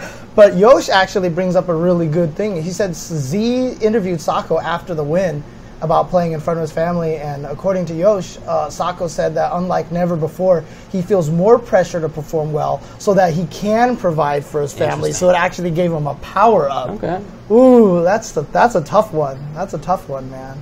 So. Yeah, I mean, I don't know about literally 100 years, but the point is, we're not going to know the answer really to this question for many decades. Yeah, because both because the players now won't be old until decades from now, but also because I think there's still going to be more and more people coming into it, and there's the sort of average top level player age is going to be depressed because of that. But at some point, when there's a consistent talent pool, then we'll really be able to know. Right. Yeah. Exactly. So it's going to be a little while. But definitely don't believe it when people say that you got to get out of the game by 25. Oh, God, Silly. yeah. Again, like I said, I really even think in the esports sense of things, you know, with Dota and all the and League and all that stuff, I feel like that's more just burnout and more other life things coming up and the weird reputation, because nobody's proven that they can do it because, like you said, there just really hasn't been anybody who could prove it, right? So once someone does it, then everybody will like, well, I could keep playing, and then I think more people would play it. And you know, when you are in something like this, it's interesting because, you know, let's go back to I always make basketball analogies. So my apologies, but like players like Jordan and like Kobe were great players because once they got to a certain age, they knew that they couldn't do the things that they could before, and they adjusted their game. They had a long-term plan. It wasn't like, let's bust up my knees trying to do these crazy dunks. They learned to post up more. They learned to take more 18-footer jump shots and stuff like that. They just learned how to plan for the long term of basketball. And again, I feel like Jordan was probably one of the best ones who did that. Were they planning for that, or just as they got older and felt that they couldn't do things, they had to learn other skills? So I think that was Jordan. Okay. I think Jordan was just smart enough to like, I want to keep winning, and I will have to adjust. Okay. And I think Kobe learned that from Jordan. So he actively thought, in 5 years I won't be able to do this anymore, so I should just start picking up. Really? Wow. Because the thing about it is, whenever people bring up like Jordan versus Kobe in particular, before LeBron was in the conversation, right? I always said Jordan was a better player than Kobe because there would be no Kobe without Jordan, because he just basically modeled his career so much after what Jordan did. You know what I mean? Like, there's videos where they like actually like splice footage back and forth, and they just look like the way they move is like exactly the same. It's really creepy. So, but yeah, okay. So there's also the Kobe documentary. I really need to see that. I haven't gotten a chance to see that. So, but you know, I feel like the reason why I bring that up is I feel like a lot of the players who play these games, with the mentality that, oh, once I'm 25, I'm at the tail end of my career, is damaging to their mentality. If they believe they could play till 45, they could also kind of do this planning out for the later career. Make sure they don't burn out. Make sure that they still have fun with the game. And then just find techniques. Maybe, you never even know. Someone may even come up with some crazy strategy that's more geared towards less crazy APMs, and then they find some crazy new tactic that works. You know what I mean? So if people can plan it out that way, I think that they could survive longer in the community as well. I think that the scene in general has to do a better job of things as well. Like, for example, abusive team houses need to be a thing of the past. Some of the top esports teams are moving away from that. So there actually is a movement in esports already to make players' lives better. Okay. That is happening. Good. But it's not where it should be, right? Like, it's the development. Many teams, especially ones on the come up, aren't paying attention to that yet. So there needs to be a lot of work done yet. But it's something that I think that needs to be done, not just from the player side, but from sort of team, league, even maybe developer side. Like, it's just something that we need to think about. So. Okay, enough. Does Pluck really play the GameCube controller joystick with a wine grip? For real? I don't know. That would be crazy if he actually does that. But thing down there? That would kind of make sense, though, because then you would probably, like, this hand wouldn't get as killed as badly. I feel like this is gnarly. I don't know. It's a weird move. It's a weird look, the GameCube, like, the fact that Nintendo keeps selling GameCube controllers, I actually think is a disservice to the players. Yeah. I really think that they need to fix that in any case. But okay, we went on for that one for a long time. What else you got? Let's talk about some tournaments here. So this weekend, like I said, there's been more events that I can even possibly name, right? Like, I swear to God, I forgot like 2 more things that happened this weekend. But there was a lot of very small events that were happening all over the place, from Marvel events at Reflex LA. We had the Army Street Fighter thing. We had the Taiwan Fighting. We had the big event. Right. We had the Tokyo Tekken Masters event. We had the we had a Smash event in Europe. We had another one in, more online Europe events, and there was Red Bull Conquest going on. There's a lot of events, right? Yeah. There's no question about that, right? And maybe even 2 years ago, this was a big complaint that events were smashing on top of each other's dates, and we were like, this is too many events, we need to roll back, and all this other stuff like that, right? But 2 years later now, and now that we're going through this and having all these events on the same weekend, is it as bad as we think it was, that we thought maybe it was? And are we actually big enough as a scene that we can handle this now, that it actually isn't bad, that having lots of events like this is actually a better thing? Yeah. I mean, since you started on the last one, I'll start on this one here. And one of the reasons why I want to talk about this is because there were all these events here. Yeah, even Wednesday Night Fights. There's 2 Wednesday Night Fights now going on at the same time, right? But, like, I actually thought that this was going to be terrible in that there were too many events and we wouldn't be able to handle it. But I'm actually not sure I believe that anymore. And largely because one of the cool things about this weekend was that the events were all over the place. Right. Right? So there's Taiwan, so you can watch that in the middle of the night if you really felt like it, right? And then you can go watch this Europe event, there's this Southern American event, there's this US event, there's like all over the place, right? So the time differences kind of handle that really, because it's not like there's 5 US events in the West Coast. Sure. And then it's kind of messed up, right? But then the other thing too is that all the other games are growing so much bigger. So we had a Smash event in Europe, and we had a Tekken event in Japan. Right. We had the Marvel event in the U.S. Taiwan Fighters was everything. Right. The games are getting to the point. So obviously, I've famously said that I feel like the FGC would die if Street Fighter went away. And I said that, and the thing that people always forget to quote me on is I've always said that that's not a good thing. Yeah. That's a bad thing. And I think that was like a year and a half I had that. I talked about that. Yeah. It was either a year ago or a year and a half ago, but things have obviously changed a lot since then. I still think Street Fighter is the most important franchise to the fighting game community. I still think it's crucial that Street Fighter survives for the longevity of the fighting game community. But I do feel like a lot of the other games are stepping up and having the Arc Revo World Tour, having the Tekken World Tour, Dragon Ball World Tour, IPS. I feel like it's getting to the point where there are all these different games, and it's not that bad. Like, I don't think it's actually harmful to our community as I was afraid it was going to be, because it hasn't turned out to be like, here's ECT and Taiwan Fighters and, you know, CEO and SCR all in the same weekend. I mean, that has happened a couple of times. It has happened, and that is always a concern. Yeah. But it hasn't.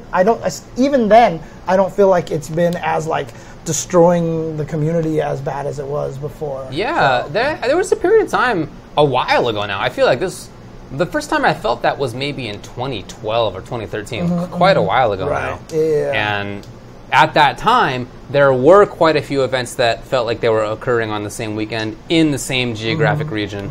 At the time, I mean, honestly, I wasn't paying as much attention to European and Latin American events, so maybe it was happening there too. But certainly in North America, it felt like there were more weekends that had a couple of things on them that players had to choose. It seems like that's less frequent now. If there are two premieres or major size kind of events, usually not the same weekend in the same geographical region. Again, sometimes still. I think that happened during CEO, right? Wasn't there? No.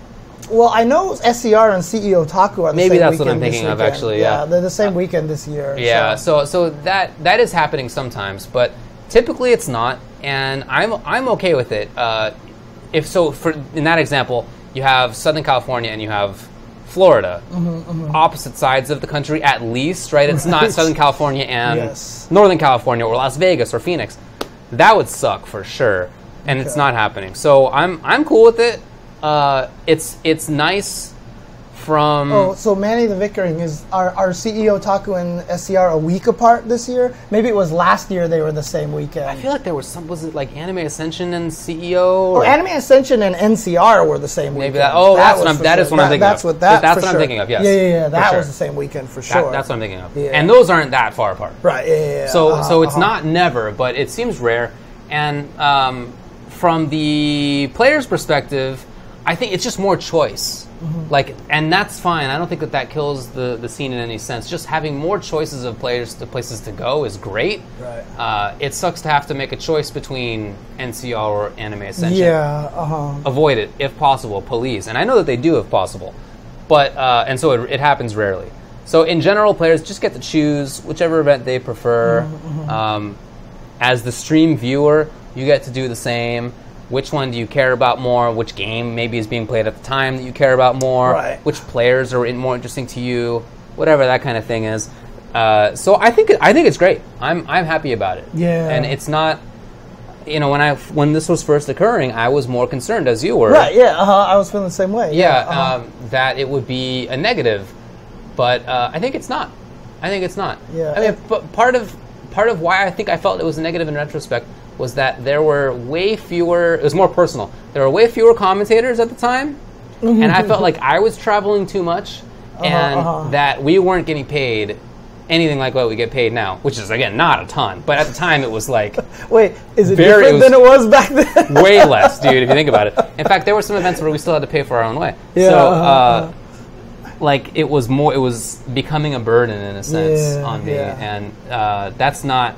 I don't feel that way anymore, even though I may actually be traveling more than I was at the time. Just the sort of the way that things have turned out, I feel like it's better for everybody. Okay. So I'm happy with it. Yeah. I mean, that's kind of one of the things that I kind of made the realization this weekend. I was like, there's all these events, and I was like, so the only downside to it, I will say this, there's only one downside to it, and it is that the viewership is very low for a lot of these things. Yeah. Because it's really hard to keep track of events out there.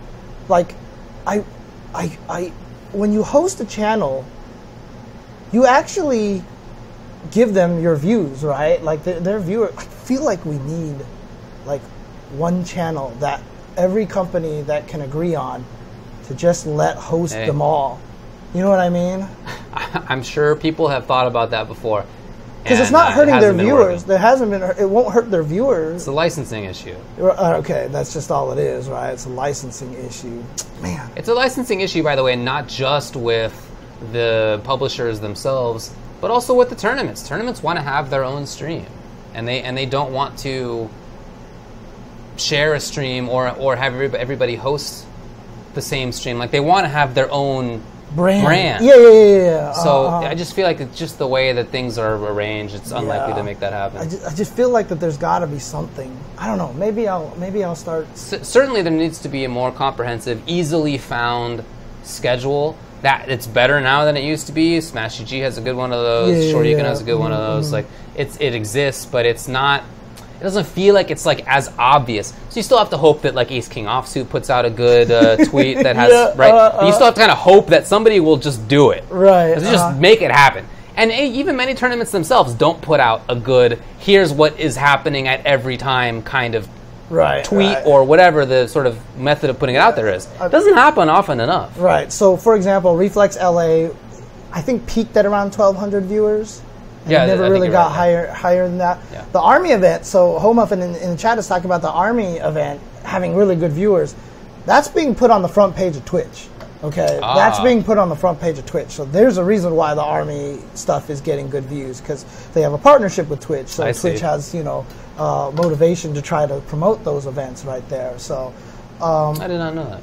But a lot of the events, like I still remember when we were doing Game Over in Dominican Republic, I felt like that didn't get enough views that it deserved, and the Salty Lima, I went over there and it was like 100 viewers. I was watching, but yeah, no, for sure, there were not many. Yeah, there was like 100 viewers, and that's the only problem right now, is if there's a good way, we don't have a good way to find fighting game streams. Yeah. No right. Central location for that, and they tried to do that with the community categories in Twitch, and that failed spectacularly because they did not police it. Right. It's just there's like FG community, fighting game community, FGC, fighting game C, stuff like that. Yeah. And so, Capcom Fighters and Tekken channel obviously are very good. The Dragon Ball channel is going to get there. I'm sure Arc Revo will get there eventually. Yeah, but that said, like those are okay. But it's frustrating as the viewer to be watching a tournament and maybe the first 2 hours are on Team Spooky and then it's okay, go to Tekken. Okay, then you go to Dragon Ball. Okay, then you go to Street Fighter. It's just so like I said, is it a licensing issue? That is definitely a licensing issue. If there's official hosting channel that you can that it'll automatically jump between them? I'm not sure exactly what their take on that would be. That's such a novel issue. I don't think anybody's really thought about it, to be honest. Not legally anyway. Okay. But thinking about it legally, I can definitely sure. If I were one of those companies, I could make an argument that I would think that would be something I could shut down. Well, because the thing about it is, wouldn't it help your viewership? The business question is a different story. Right. I think so. I'm just saying, as the lawyer, because some of these companies have lawyers who don't care about the business. Okay, you infringe, you infringe. Sure, I can come up with reasoning why I think that would be infringing. I don't know that a court would agree, but you could make that argument. Right, then we got to go to court. Now we're arguing. As long as you have a colorable argument that it's credible a little bit. Right. So let's say SCR comes on and I decide on twitch.tv/jchensor I'm going to start hosting all the different events. Do you think someone would come after me, or do you think SCR would get mad at me, or I don't think that they would. I think that they would. Maybe not would. I think that they could if it was, as you're describing, which is a major hub that everybody goes to. Then I think in that case, that's more likely. Yeah, because right now jchensor is obviously nothing, but if it became something big, sure, yeah. I think it could is a better word than would, but I think there's a risk that you'd be taking. Okay, well, it's something to think about because I've honestly thought about doing that. Yeah, I know. So right now, I think nobody would. Right, yeah, okay. I mean, honestly, if I did it and someone came to me and was like, you need to stop, I would be like, okay. Sure, for sure. Yeah, it would be really hard to manage. Absolutely really hard to manage. But I do hate the fact that, a lot of times, even if you're watching Dragon Ball and Dragon Ball ends and Tekken starts, right?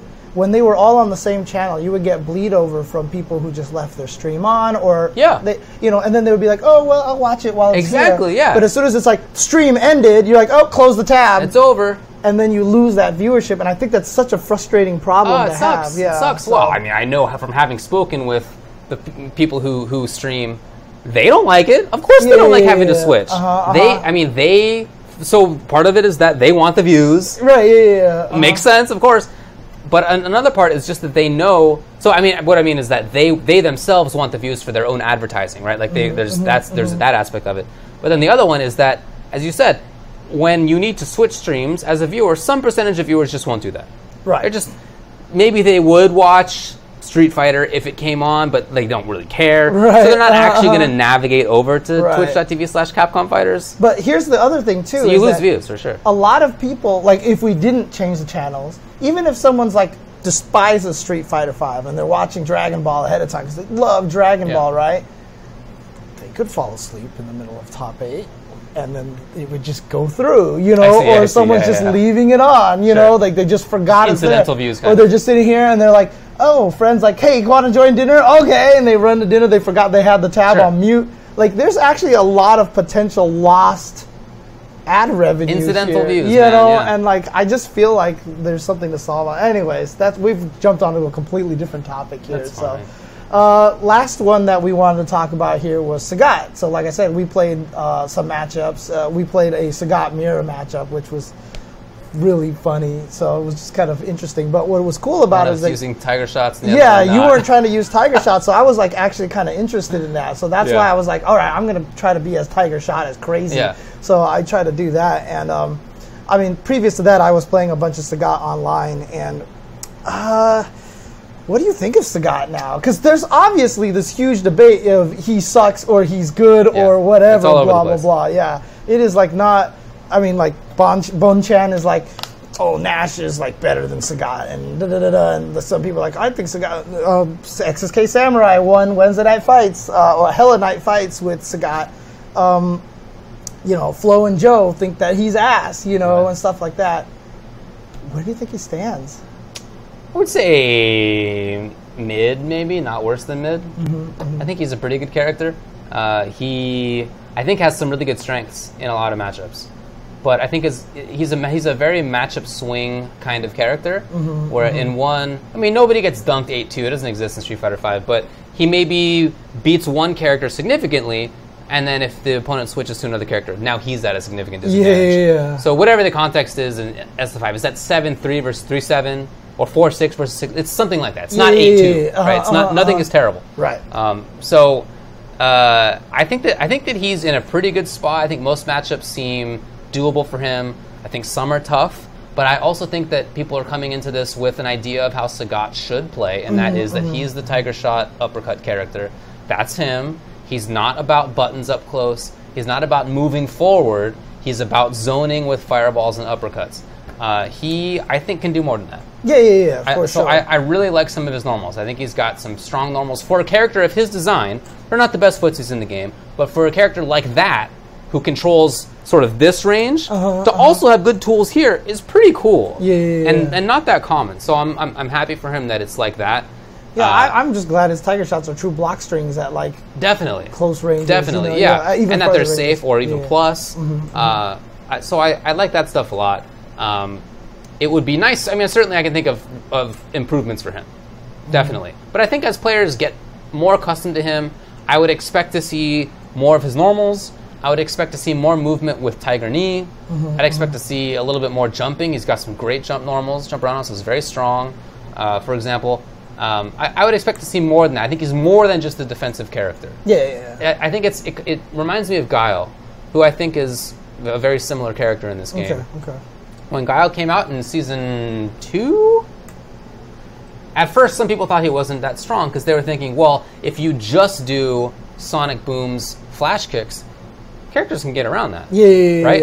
Well, turns out he has great buttons, and he has great pressure, and he can do more than just projectile anti-airs. Much more capable character than that. Sagat, I don't think is to that degree. I think he's kind of like a Guile light in this game. He's like does much of the same things, but maybe a little bit worse. But he's more than just what he was in previous games. I think that'll take a little while to explore. Season 1, my bad. Okay. And it's even funny because end of Season 1, comparing a charge to a non-charge character by all means means Sagat should be better than Guile, right? Because charge characters actually have a harder time flash kicking, you know, after. Well, I do think Sagat has better anti-airs. Yeah, for sure. But the better ground control is Guile. Someone in the chat was mentioning about that. So yeah.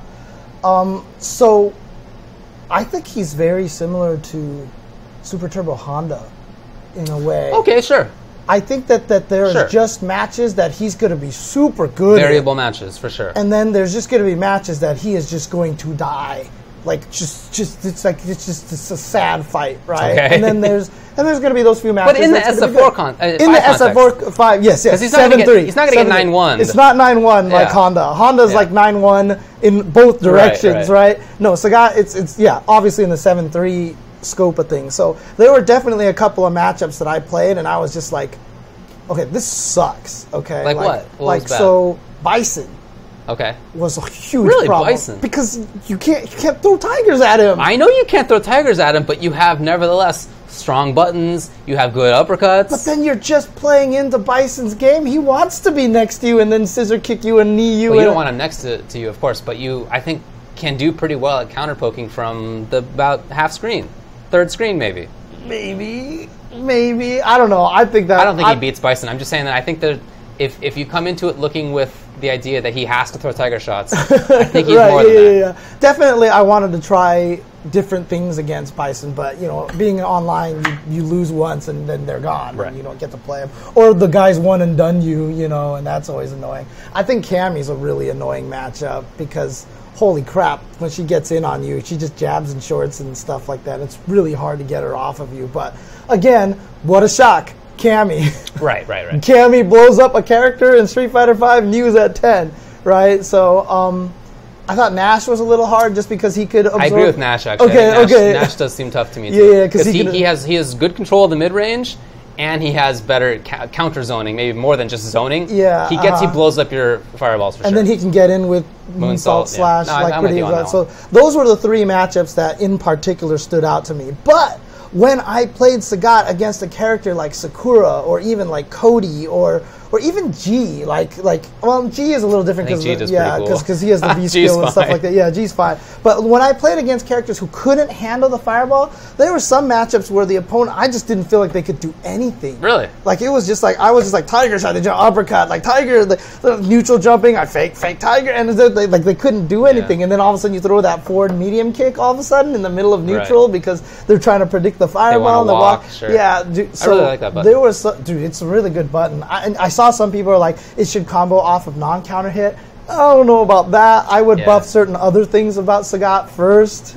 So it'd be nice if it wasn't -2. If it was just 0. Yeah, that would be nice. But you couldn't combo out of it normally? Yeah. Mm-hmm, in any case, it is a good button. Honestly, like, for me, I do like I would like it so that EX Tiger Knee would be plus on block regardless of distance.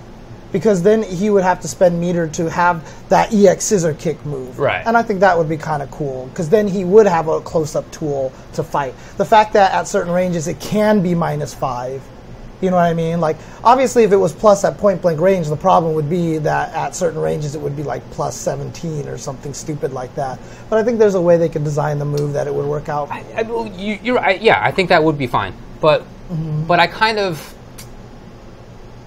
I mean, I have setups for making things plus or safe on block, right? Like I was doing them against you. Like, stand strong, micro walk, stand light kick. Which I copied you one time. I was like, that's sick. Yeah, I was like, sick. Like there are setups, and I haven't put that much time into finding setups, so I just did it, and I was like, this seems to work. Right. You know what I mean? So I'm sure there's more than that. Yeah. And I think that's kind of cool that like you need to do that. You need to find those situations. For the regular Tiger Knees, I'm cool with that. Yeah. I'm just talking only about the EX one, because that way he has a pressure tool and it costs a meter. Yeah, no, you know I get it. Yeah. The other change I would make to Sagat, honestly, is I would make his forward throw you across the screen.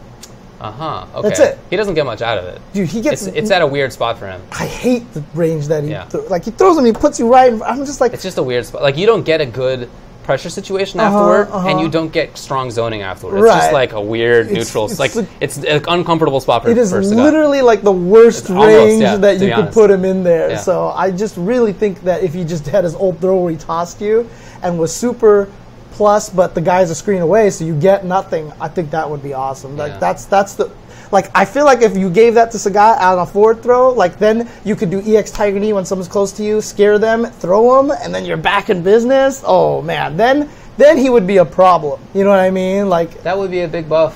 Yeah. What I see Bonchan tend to do is just throw a high Tiger shot.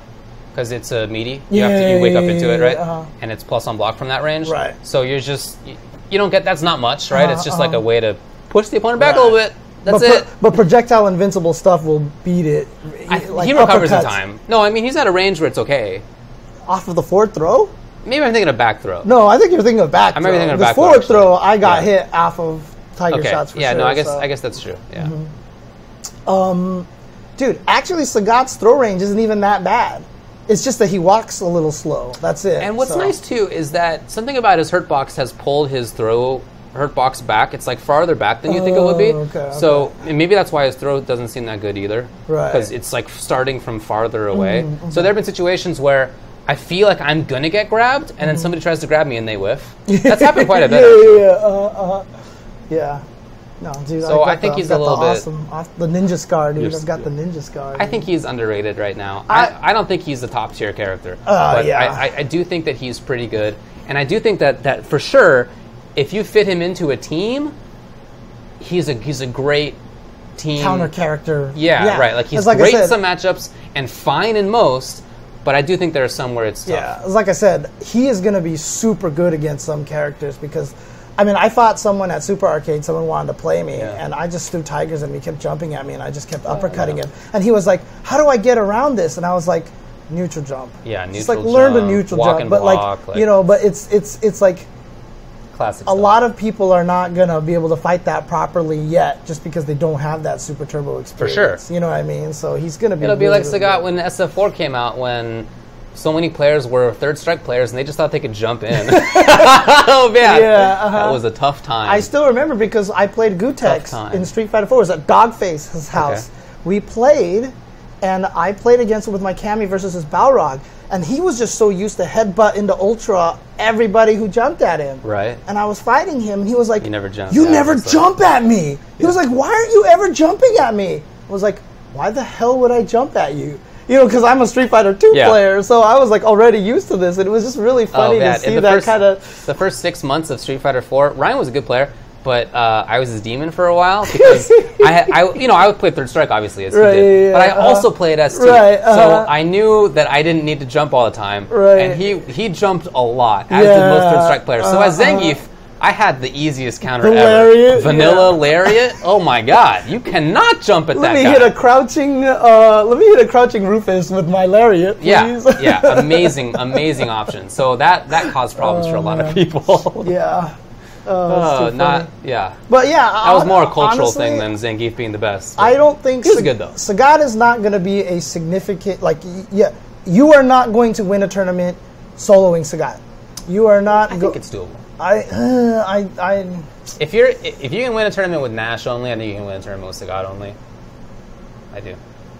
The only reason why I disagree is because I think Sagat's bad matchups are worse than Nash's bad matchups, and it also happens to be characters like Bison and Cammy. In my opinion, Bison, right? So I feel like because these are characters you will expect this. It's that whole tournament viability thing compared to, you know what I mean? Because I feel like he's going to die to Cammy, you're not going to win a tournament with only Sagat. Yeah, you know, that's the kind of reason why, that's my thinking Seems of plausible. It. But he is, like you said, definitely a good tool to have in your repertoire. If you have a Sagat, it is not a bad thing to have. I just feel like everybody should play a couple weeks with him of not throwing any tiger shots. I really think you learn. I mean, I didn't win that much doing that, but I think I learned a lot. That like there were many games I played online where I thought, if I were throwing tiger shots and also playing footsies like this, I would definitely win. Yeah. So I think that if you add that side to your game and you don't go into it thinking he has to be the character that I thought he should be, I think he's stronger. But again, I don't think he's a top tier character or anything. You also discovered my eternal weakness online is that I don't ever tech a throw. Oh yeah, no, I know. I was just like, not a new weakness. Yeah, I know. You threw me. I was like, nope, I'm just not gonna tech this. Yeah. Didn't I do dash up uppercut one time? I think I did.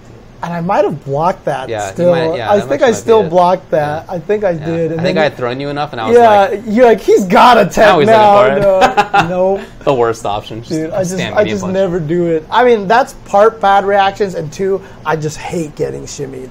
Like, there's just something in my brain that take the throw. Just take the throw. Yeah, I have that mindset. I have that mindset built into my brain. Definitely, I think V-Trigger 2 is better. I've been playing V-Trigger 1 because that's the only time I'll let myself throw tiger shots. It's with V-Trigger 1.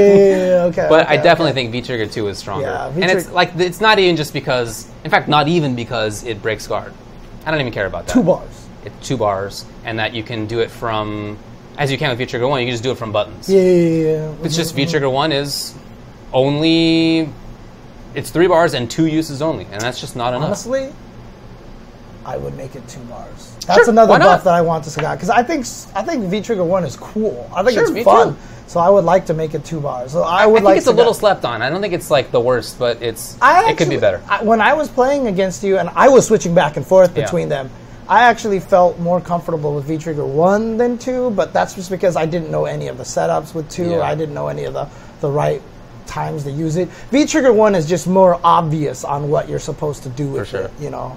And I think it's better. Dropped like 700 Carrot Tiger uppercuts. But neither of us had any combos. But it was definitely cool to get the stand medium kick, V-Trigger 1, Carrot uppercut. Oh, so sick. Oh, it's so fun. It's so fun. Yeah, so I really like him in V-Trigger, which is partly why I think V-Trigger 2 is better. You get it more often, twice around, realistically. Is that he has these really good buttons, and you don't get anything off of stand medium kick, stand fierce, typically. But if you have trigger, then you do. Yeah. Now it matters. Now these good buttons with good hitboxes matter. Right. And that is actually a really big deal for him.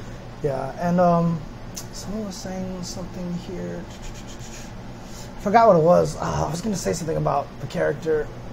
I forgot. Okay. I'm beginning to think that G is top tier, by the way. I think he's pretty top. I think he's very good. Yeah, he's definitely going to be a huge presence at tournaments. I think at tournaments in a few weeks. Yeah.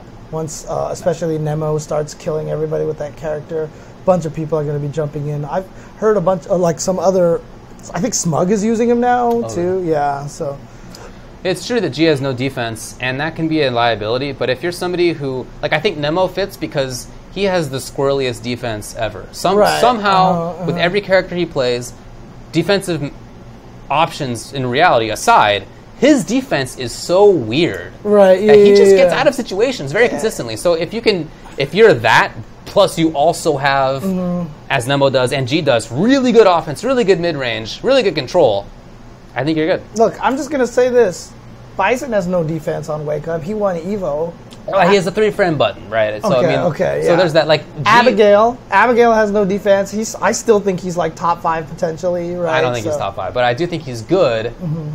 And if he's in V-Trigger, he at least has instant armor. Okay, right. And if Bison's in V-Trigger, he at least has invincible Wake Up Stomp. Doesn't any of... I thought one of G's V-Triggers gave him something invincible, right? V-Trigger 2 gives him armored command grab. Oh, that's what it was. But it's 3-frame armor. It's not instant. Okay. Yeah, so it's... Yeah, but the parry is not a 1-frame thing either. Abigail's parry. Again, when he's in V-Trigger and he does the EX run, it's instant armor. Right. So there's at least something... Again, it's not a big part of the character, obviously. I'm just saying G is extra assed out. He's one of the worst defensively. So he's like Manat tier on Get Again, she has the 3-frame button. Oh, that's right. You're right. He's in trouble. You're right. So, but if you have good everything else, as he does, and you're the kind of player who has that kind of like innately good defense, then I think you're a great fit for him. And Bison does have a 3-frame button, and I think it's probably top 3-frame buttons in the game, to be fair. So yeah, pretty good button, man. That standing light kick, dude. What a button to choose to make his 3-frame button. They could have picked crouching light punch, and it would have been a very different story. But light kick, holy crap, man! What a good button to have as a 3-frame. Yeah, G just doesn't have anything really. I mean, he has super.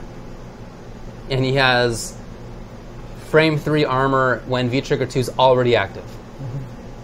Power to the ass. I had never actually heard his Japanese voice until one of the YouTube channels I follow had a set with Sako, I think, and they had his Japanese voice on. And I couldn't believe it. It's so clearly power to the ass. Yeah, it's clearly power to the ass. It's clearly ass. Like he didn't even try to say earth. For sure. There was like no attempt. For sure. Somebody thought it would be funny that Earth and ass can sound the same in Japanese. And he was like, I'm going with it. Yep, honestly, dude. It's super clearly ass. So I usually don't even think about character language. I just do default, which for us is just English. Right. But I think for him, I'm going to go Japan because you want power to the ass. Yes. Yeah, okay. So now you're just picturing that when you throw out the super, he's actually farting all of the fire columns, basically. Light it up. Yeah, light it up. Light it up. Oh, that's right. Man. Oh, that's awesome. Well, that was a pretty significant 5-5 matchup segment. Do you want to take a break, or do you want to quickly talk about, just finish everything Quickly off? talk. All right, so a lot of new stuff coming out from the Bandai Namco front here. A lot of cool things. They obviously just released a patch for Dragon Ball, which is changing things around a little bit, which is kind of cool to see. But they announced the crazy Season 2 at EVO for Tekken 7. Yes. Now, I'm sure, like everybody else, we were thinking December? For sure. January? Nope, September. It's coming out in like 2 weeks. Yeah. Like literally 2 weeks. In the middle of the Tekken World Tour, they're changing it. That surprised me. I think that is a surprise. That surprised me. And they did demo some of the changes in there. Like they showed Lucky Chloe has the ability to go into back turn stance. So she's going to be like Sarah Bryant in VF2, I guess. Or because Sarah had her best sweep in VF2 was from back turn, and there was a glitch that made her back turn like in one frame. There was like a glitch, so you could get access to her switch. That's fine. I know Lucky Chloe gets access to some cool moves when she's back turned as well.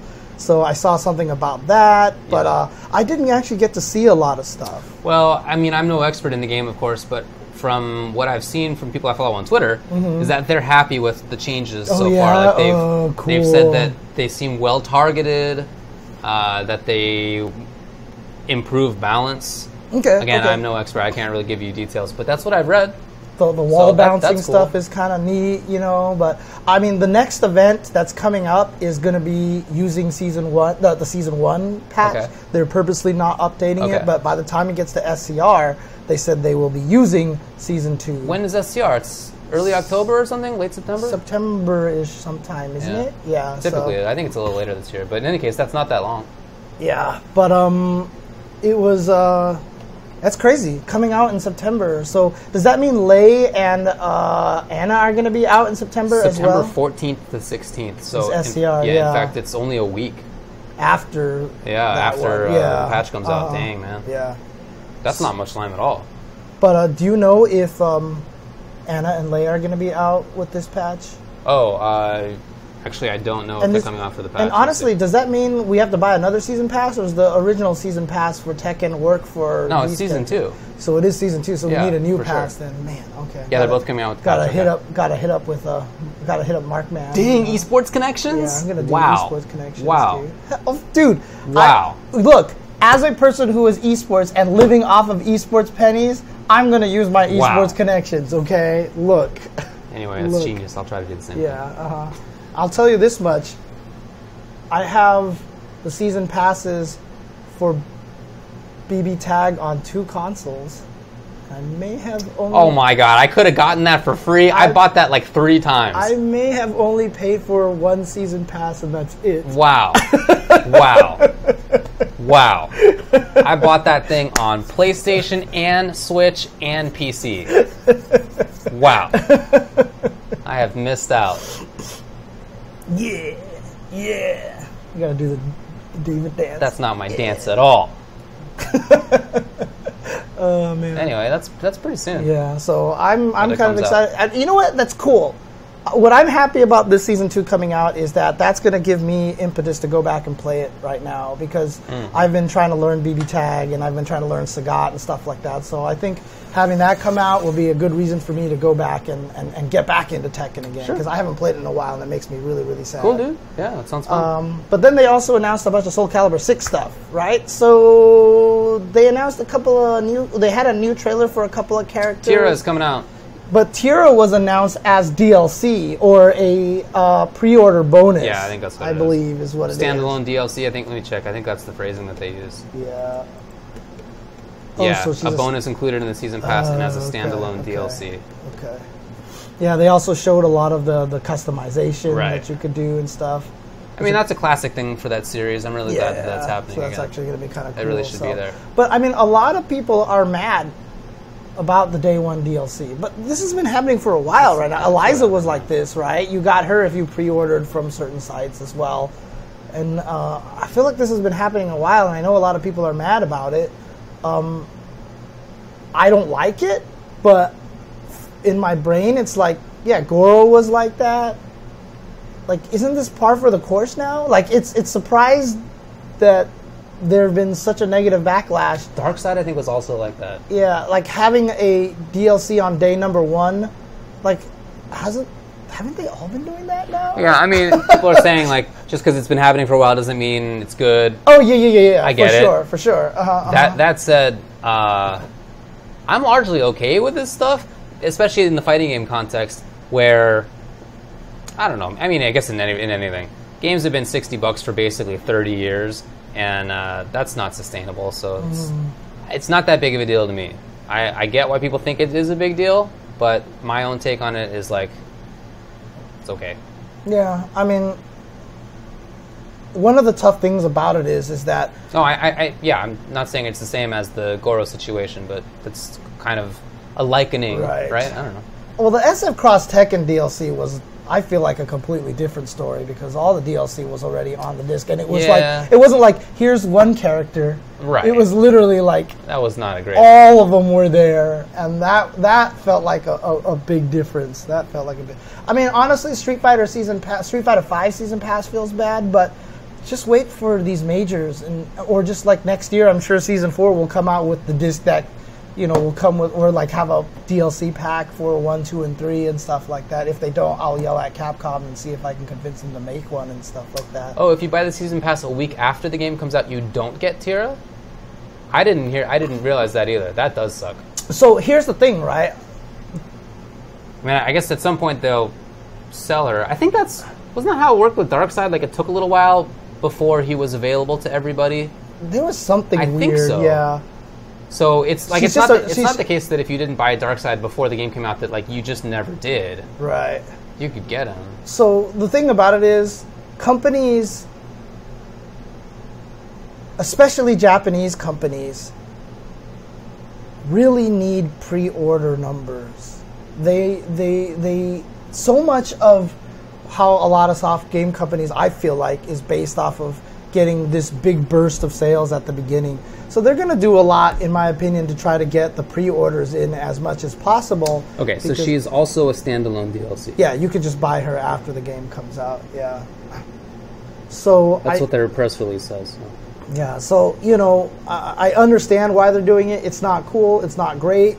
I know a lot of people are mad about it, but, you know, if they can, especially if it's a pre-order bonus for pre-ordering the season pass. Apparently, you don't even pre-order Soul Calibur 5 and get a 6 and get her. It's a bonus for character for season pass owners. Right, so you have to pre-order the season pass. So it's a way for them to get people to commit to the game and stuff. And it is kind of a dirty tactic and everything like that. But also, it probably helps them have the ability to fund Season 1 DLC characters and stuff like that. It's a weird situation. I hate it. Gaming is in a weird space right now. This is not a problem with fighting games. This is a problem all over the place right now, right? So, I mean, when non-fighting games are having season passes, it's just like, it's weird. You know what I mean? Like, that to me It wasn't originally a fighting game idea. It's something that fighting games picked up. Oh, really? Yeah. Oh, okay. Yeah, so, yeah, and then you look at what Smash is doing, but we also don't know what Smash is necessarily doing, right? Yeah, it like unlocks over time or some crazy crap. Yeah, although they did say all the stages would be available right from the get-go, which is crazy. And they said the characters may unlock slowly, but, I mean, may have unlocked, but they haven't quite decided, and then maybe do it easy. Maybe that green blurred mode is like unlock mode or something like that. Who knows, so... But it's very interesting. Yeah, MK definitely did the season pass stuff early, so they were one of the first ones. So, but yeah, committing $90 to a game before MK9 did that, didn't it? Yeah, MK9 had some stuff. I don't know if they called it seasons. It was something else, but you could also buy like easy fatalities. You remember that? You could like purchase the easy fatalities and stuff like that. So I don't know if they were calling it seasons at the time. Definitely MKX did that. Yeah, the hardest thing about it, honestly, is that $90 before the game comes out, just so you can get the season pass and Tira like that. I mean, honestly, it's a different story for me. I get all the season passes because I have to as a commentator, right? And I can also try to esports my way into it. Yeah. You know. But I have bought other ones before. Other ones before. Wow. So. Wow. But, you know, I've talked to some people in foreign countries, and $90 for like a player in Brazil to stay competitive in a fighting game is like, that's like, you're shelling out some money. You know what I mean? That is not, it's already bad for U.S. players, but then you just go into like South America, and then it's just like that's like weeks of food. You know what I mean? That you're spending on a game like that, and so it's again kind of pricing out other regions for them to get stronger players. It's kind of creating this kind of hierarchy and stuff like that. So that's definitely one of the downsides of it. You know, a big downside. And honestly, for anybody who's thinking about getting into those games, all I'm just going to say is watch the majors. They always have some stupid deal. Like, we're reading that stuff all the time for Capcom Fighters, like, oh, season DLC passes, blah. This game is 40% off, includes all 3 seasons right now. That's true. You know, don't buy the game unless you're watching a tournament. Use those promo codes. Like, just use those promo codes. Honestly, that's the best way to do it, in my opinion. I've had people like, what stick should I buy? And I was like, just wait till the next tournament and buy it then, because then you're going to be able to use the RZR.to, you know, blah, blah, blah, and stuff like that. I've told plenty of people, like, don't buy a stick now. Like, wait for it. So I too, I mean, I agree, Stewie, that who says that fighting games should take the KI approach, free to play, purchase per character, or buy the whole roster. There's also a rotating free character roster. That would be great.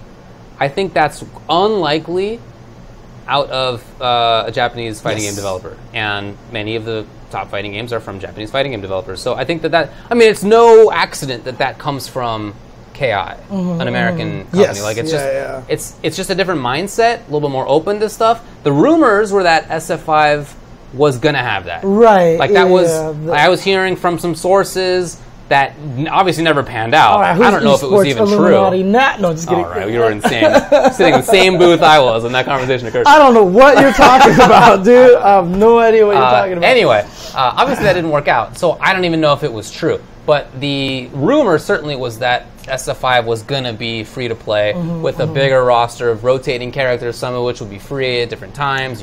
Right, that was the idea. You remember in Season 1 that characters would disappear off of the character select menu based on what they did on the server? Right. That sounds like a free to play model right there, right? Like they were thinking about it and built that in, and then they decided not to do it for whatever reason. Because Japan probably was like, this doesn't make any sense. Because I've talked about this story a lot, right? I just had an interview with Andy in the UK, right? And we were talking about a lot of stuff, and I related the story about Marvel, which Marvel 3 came out, and it was great. Then Ultimate Marvel came out less than a year. Everyone was pissed, and it didn't sell. Right. And so Japan was like, well, archive the code, break up the entire team. This game is a flop. And it turned out to be the best long-term selling game. It just kept selling because it was cheaper. It was $40. Right. And it was hype. And people really enjoyed the game. Yeah. And it kept getting better, weirdly enough. Like, the play got better, so more people kept buying it. It was too late already, right? So Japan is just based... I mean, I've been told the story that games go into the bargain bin after a month. Because in Japan, it's like, if it doesn't sell that first week, they can't assess it, right? And so that's what the free-to-play model is that you don't make the money now. You make the money later, consistently. Right. And to convince a Japanese company that you can make money this way, it's got to be hard.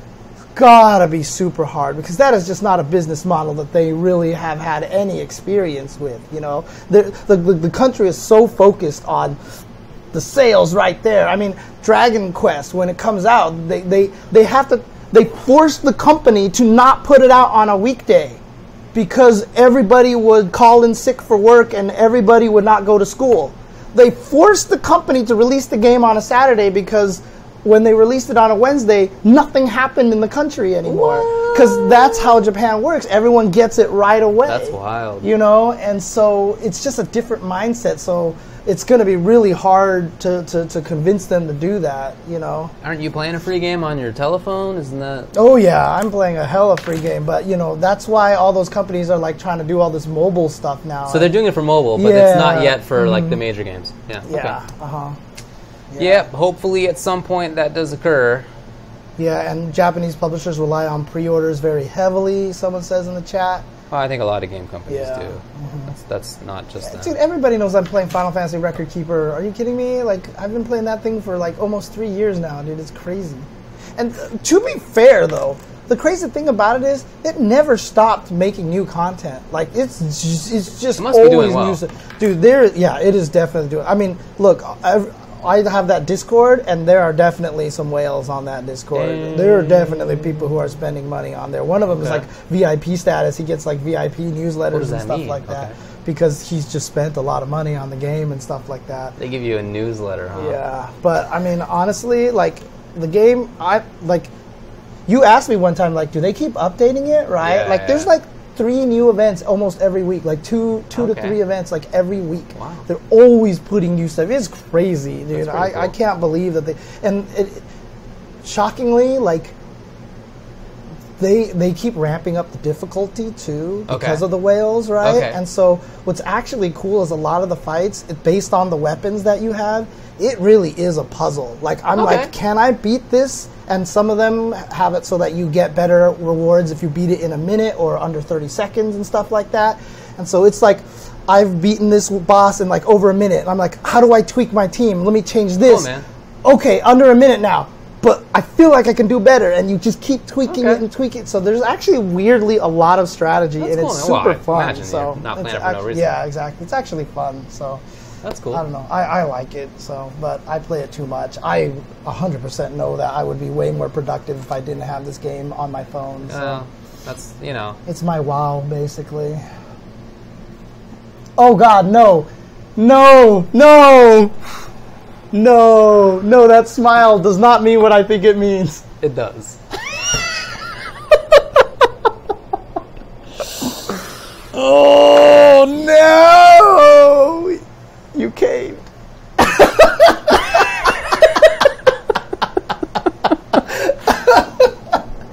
David, you caved. You caved.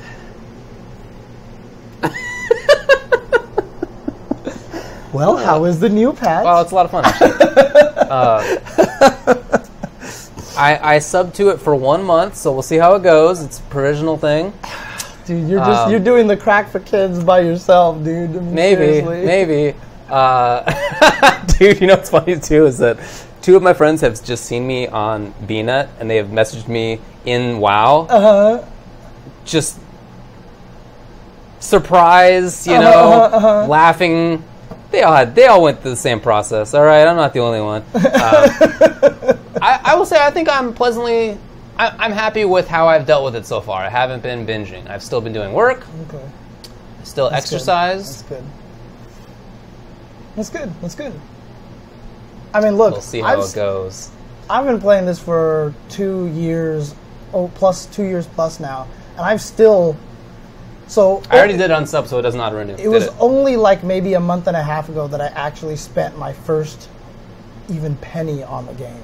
Like, I had been playing this game for 2 years, and seriously, like, at that point in time, you kind of feel guilty. Yeah. I met the producer of the game in Japan, and I told him I'm obsessed with this game, and he was super cool, and I was just like, all right, I'll spend money this one time, you know. So honestly, like, the fact that I have pretty much only spent $30 on this game that I have gotten probably close to like 500 hours off of is actually pretty ridiculous. For sure. So, yeah. Yeah. Anyway, I enjoy it. I didn't start a new dude. I'm just playing my Death Knight still. Okay. I kind of like to do that because I don't really want to be on Horde side in this expansion because I think they're buttholes. But we'll see how that goes. I'm not very happy with that. Nice. But the game itself is a lot of fun. I haven't been cracking out yet, so we'll see if that keeps up.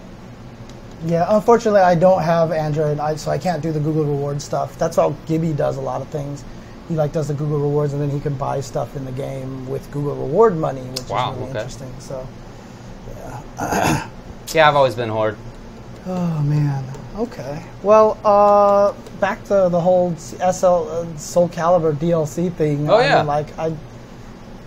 It is, like I said, my thing is, I feel like it's a necessary evil kind of these days, and hopefully a company will change it. Maybe if Smash Brothers comes out and changes it. That would be cool.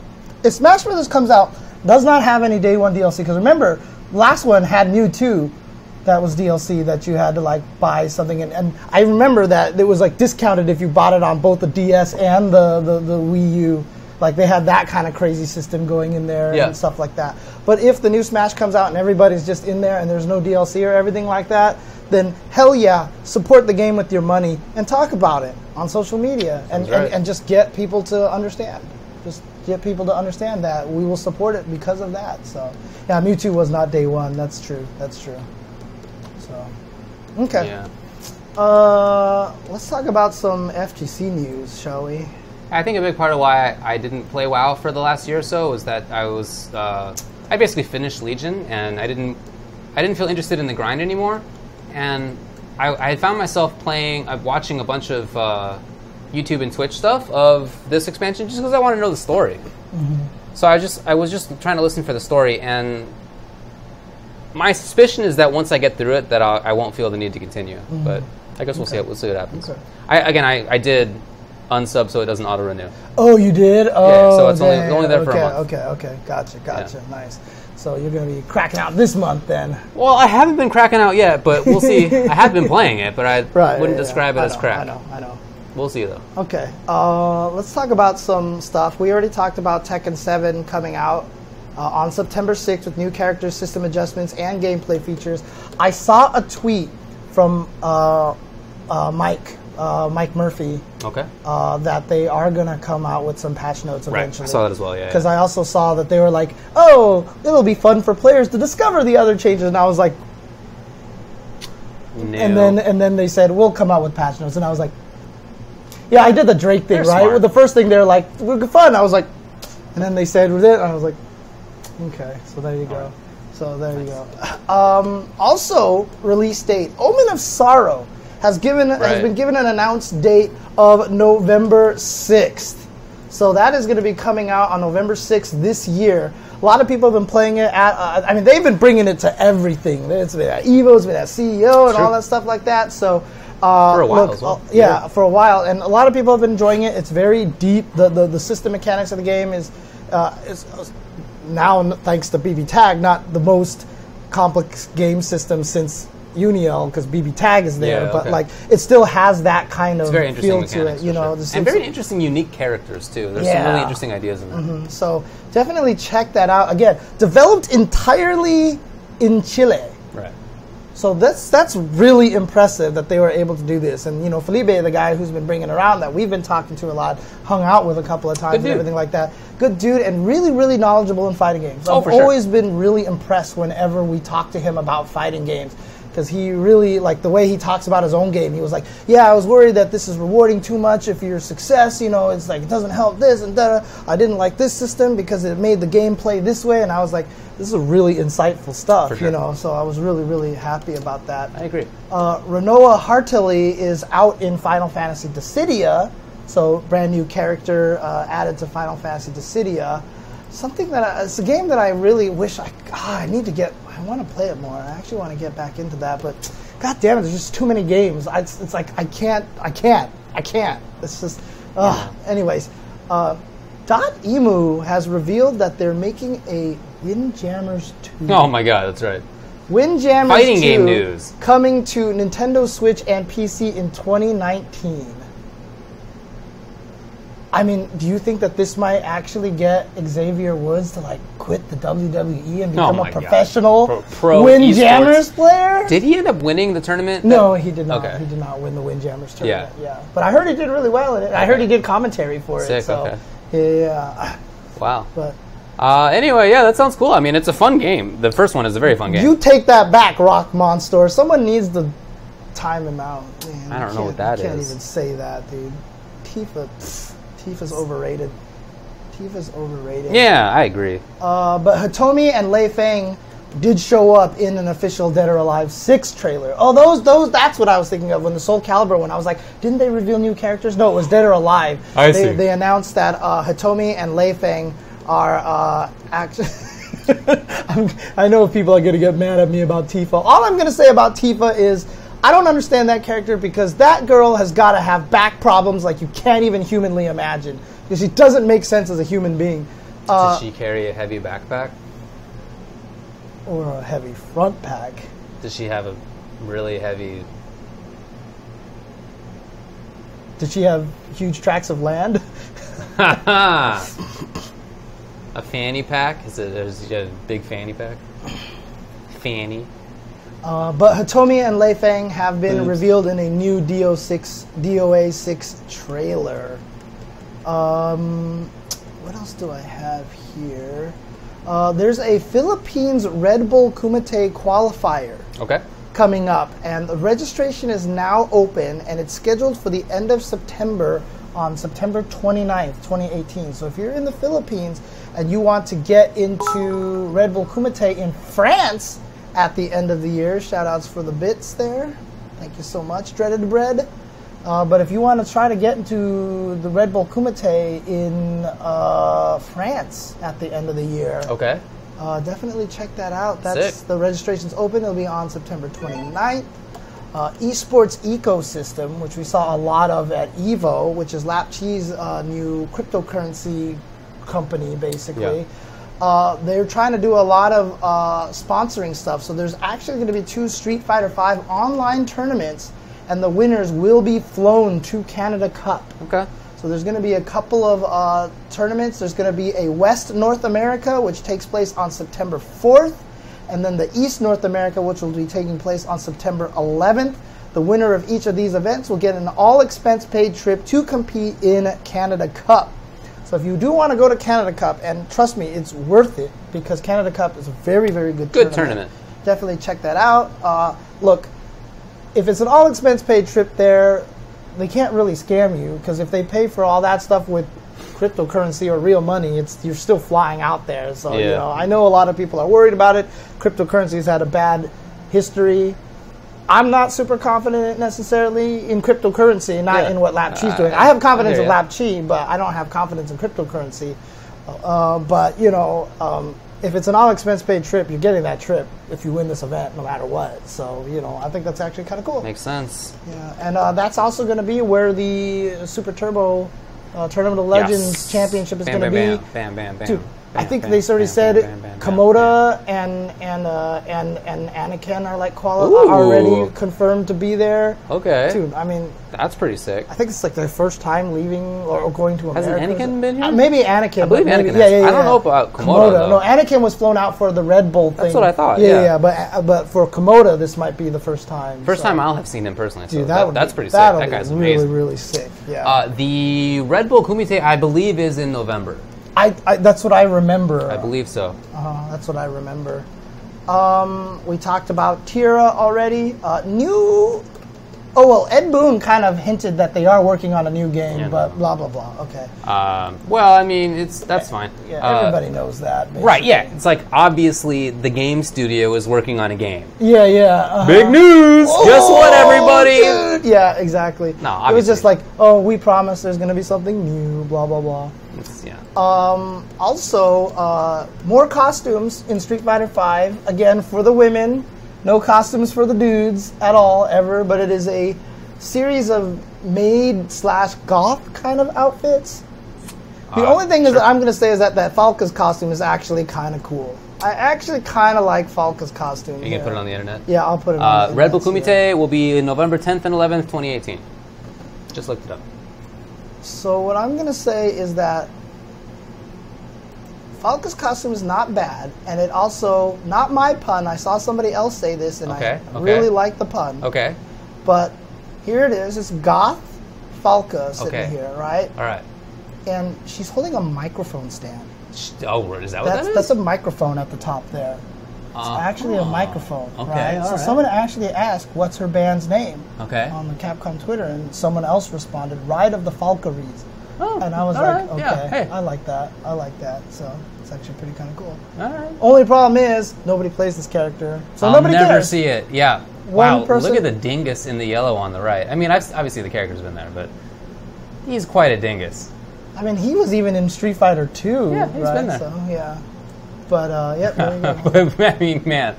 Anyway, do you have the other ones? You want to just cycle Oh through? yeah, sure, no problem. So then we have Mika in her bunny maid outfit, of course. All right. Which is interesting because we mentioned in the beach. That's a heart.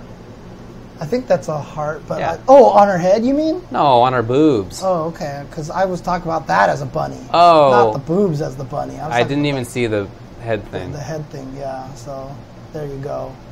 Not ESPN legal. This is. I feel like Colleen is like zombie maid or something like that. It's hard for me to tell that that's Colleen. Yeah. I think there are 4 characters that I get mixed up. It's like Colleen, Falk, Karen, and Mika. Like once I see them moving around, I can tell. Yeah. But like in their like neutral, that's not her regular position. That's like you let her wait for a little while. She does some action. Yeah. Those characters just get me mixed up every time. The worst thing about this, they just chose a bad picture because you can't even see the braid of hair that she has in the back as well. Okay. Yeah, because someone actually asked, "Can I get a different angle of her?" And the Capcom like Street Fighter Twitter account actually posted where you can see the hair braid, and it was like, "Oh, okay, that looks." But I swear this looks like it really could be Ken. People are talking about it. Yeah, Really could be. it's like a better looking Ken. Yes, so they slightly fixed the Ken face. Yes, with Colleen. Really, Wow, honestly. that's definitely true. Yeah. Yikes. And then there's Manat, Hey, who Manat. attacks you with a teapot now. Oh, I like the teapot. I like that with Manat, they keep coming out with cool ideas of how to attack you with something. Agreed. You know what I mean? Agreed. Like, they need to do like a Final Fantasy crossover and just make it so she's dressed in a Blitzball outfit and like attacks you with a Blitzball and stuff like that. I think that would be funny. So, I mean, people out there like Blitzball. I didn't like Blitzball. I stopped playing at 6. That's my. Oh, that's you never Fantasy played days. 10. Yeah. Oh, okay. But yeah, made Manat with Hey. Mrs. Potts. Oh yeah, Mrs. Potts. We've got a lot to Where's do. Chip? Is it one lump or two? Anyways, Is it the last one? Or is it another that's the one? last one. Okay. That's the last one. So again, just girls. That's it. No male costumes, which is really unfortunate. So You know, like Fang the maid. dude, if they actually That would just be pretty what cool. if they just made a bunch of butler outfits to go with that, right? Like Yeah. I think that would be kind of cool. Or just freaking make maids, dude. Abigail the maid. I mean, That come would be on. funny. Abba maid. I Or mean, come cool, on. depending on your perspective, or whatever. I mean, like honestly, they need to Maybe have just give Fang any costume at all. Yeah, seriously. That Maybe just remember he character. exists.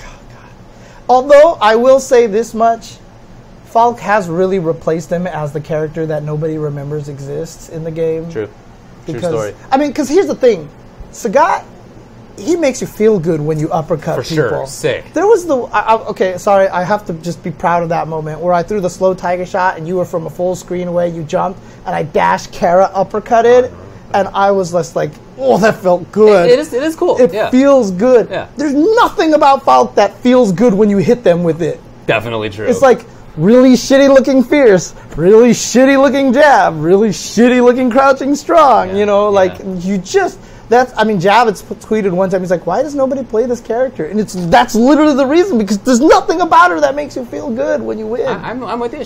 She looks bad and isn't that great. So Yeah. cool. So there you go. Couple of community things. Born Free, of course, interviewer extraordinaire. Yeah. Continues to roll out content. He's also started streaming some stuff a little Nice. bit as well. He got signed by UIU, by Indeed the he way. did. And I should also mention, I think it was Coach Steve and who's the other Panda player that got let go by Panda Global. Oh, I hadn't heard. Yeah, so they're not sponsored anymore. Oh, really? So Coach Steve, I saw him at Reflex LA. Oh yeah, shout outs Ooh, to the it's a cheer. big- Thank you. Is that a gray one? Is that name really Kimmy Gibbler BTK? What is that? Kimmy Gibbler? You don't know who Kimmy Gibbler is? I don't recall. Okay. Is it weird? I'm Is just it weird like- that I don't recall? it's not, well, it was an older thing, but didn't you ever watch Full House? Sure. Kimmy Gibbler was the really annoying neighbor girl. Oh, okay. Kimmy Gibbler. I mean, come on. I just didn't remember the name. My bad. How can you forget the name Kimmy Gibbler? I mean, come on. But he, Born Free has. Oh, I was talking about Coach Steve, but with Amical Split, he's looking for other options and stuff like that. But Bonchan just recently interviewed Dimeback, one of the Tekken players, the top Tekken players. Yeah. So, but that's just the latest one that I see here. You mean Born Free interviewed him? Born Free interviewed him. He has so many interviews, so definitely check out his YouTube page. A lot of stuff over there. So, the MVCI community put another combo video. I saw it. Remember they made the first combo video? Sure. I haven't seen this one yet, so it is cool I stuff. actually need to really watch this. And actually, this could be a 5-5 matchup topic here, but Dantarian actually put up a really interesting thread on Twitter about player retention. Okay. So he said that Dragon Ball had one of the biggest openings on Steam ever. Sure. Tons of people playing it, and its retention was just awful. For sure. Did we talk about this? Did we talk about it? I think so. Oh, we might have talked about it already? Okay. I mean, he just tweeted this out this last week, so he's bringing the topic back up. And so he's just asking about what to do about player retention in fighting games, because that's not a Dragon Ball fault. That's just a fighting game fault, right? And it's funny because I mentioned I just got interviewed by Andy from the UK, right? Andy Hero, and that was a large part of our conversation too, is just how to keep people playing games and all this stuff like that. And it's the one thing that we as the fighting game community need to figure out how to solve. And and it's not on us necessarily. A lot of it is on the devs to just do the right thing. There's only so much we can do. Yeah, exactly. We can make all the content we want, but people who are like, oh, Street Fighter's cool, I'm watching Evo, this is fun, they're going to go play online, they're going to lose all their games. They're not going to, there's nowhere in the game that's like, go follow Otto Maddock for this crazy tech, why would they do that, right? Like, you can't really, there's no way that'll push them into the right areas to find stuff. And at the same time, is it something that they want to do? You know what I mean? Like, now it feels like homework and stuff like that. There's gotta be a way to make it fun again. And, I hear you, man. That is a thing that I've been thinking about a lot, how to make fighting games fun again. And if we ever had the answer, I mean, obviously there's no answer to it, because if we did, then somebody would be doing it. But we haven't done it, so. I mean, I think that some games, we definitely talked about this. I feel like it was last week or previous week, but we talked about, what I talked about was how Injustice, I think, does a really good job at giving single-player content to players who want to play it as a one-player game. They do a really, really good job of that, and they do a good job of having crazy fun modes where if you just want to screw around with your buddies, even online, you can do that. There's like bombs and whatever, like random things. Like it's kind of wild. But translating those things into come play competitively. Yeah. We did talk about this a little bit last week, or sometime very recent in any case. Yeah. So that's that leap from, hey, it's fun one player, it's fun crazy stuff, come play competitively. Come play competitive. Yeah, it's one of the hardest things to do. Yeah. And honestly, I really do think that we just need different competitive modes. We just need. I had talked about a competitive mode where it was like Fatal Fury 3, where there was the wall that if you get bounced into it, would break and you would fall out of the ring. Oh. Like, what if we just had a life barless mode? And that's all it was, is that you just had to push them outside of the ring, because then you would learn about spacing. You wouldn't, even if you were in the mid-screen and getting beaten footsies a lot more, the punishment isn't that, I'm dying and losing all this health. You don't see your health, you're getting pushed back. And then you could also cheese out a victory because you're breaking a wall, get a back throw, and then you throw them, and then you win. You know what I mean? Kind of thing like that, having all sorts of different, I just think that we need more fighting game modes for people to play, or maybe just have a fighting game based off of that. You know what I mean? Just like have a fight, because there was that one game that you really liked that if you threw him and beat him, you got 3 points. Oh. If you punched him one time. Fighter's Destiny. Oh, was that Fighter's Destiny? I thought there was another game that was like that too. Okay. Fighters. I mean, it was a broken game, but that system, the point system, was very interesting, and nothing has done it since then. Yeah. Tekken 7's tutorial mode is Eris. Yeah, it's actually true. Yeah, it's really interesting. We have a lot to work on in fighting games, because I've said this to several people now, including that interview. I don't want to talk about everything I said on the interview because I don't want to steal his content and stuff like that. But what's interesting about games like Overwatch and League is they don't have great, robust tutorials either. But there's a vested interest for your friends who you're playing with to make you better because they don't want to lose. And so automatically the tutorial, it comes through your friends. Yeah, your friends are helping you out. And by the way, if you screw up, your friends are going to save you. It's no big deal. Yeah, exactly. And whereas in Street Fighter, you're alone. Yeah. You're alone, and it's really, really tough. So. Yeah. It's a cold world out there. Yeah. You're by yourself. It's tough. Alone. It's very, very tough. So that's what I like. I'd never... Well, I guess I got married recently, so it kind of blows that up.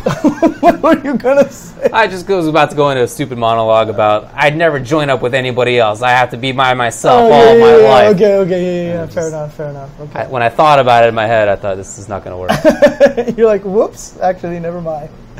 Oh, man. Well, anything else going on? That's all I've got for video game news, for fighting game news. Unless you have anything else, I'm good. Although, I'm just fiending constantly to know what's happening in Zandalar right now. It's all I'm thinking about.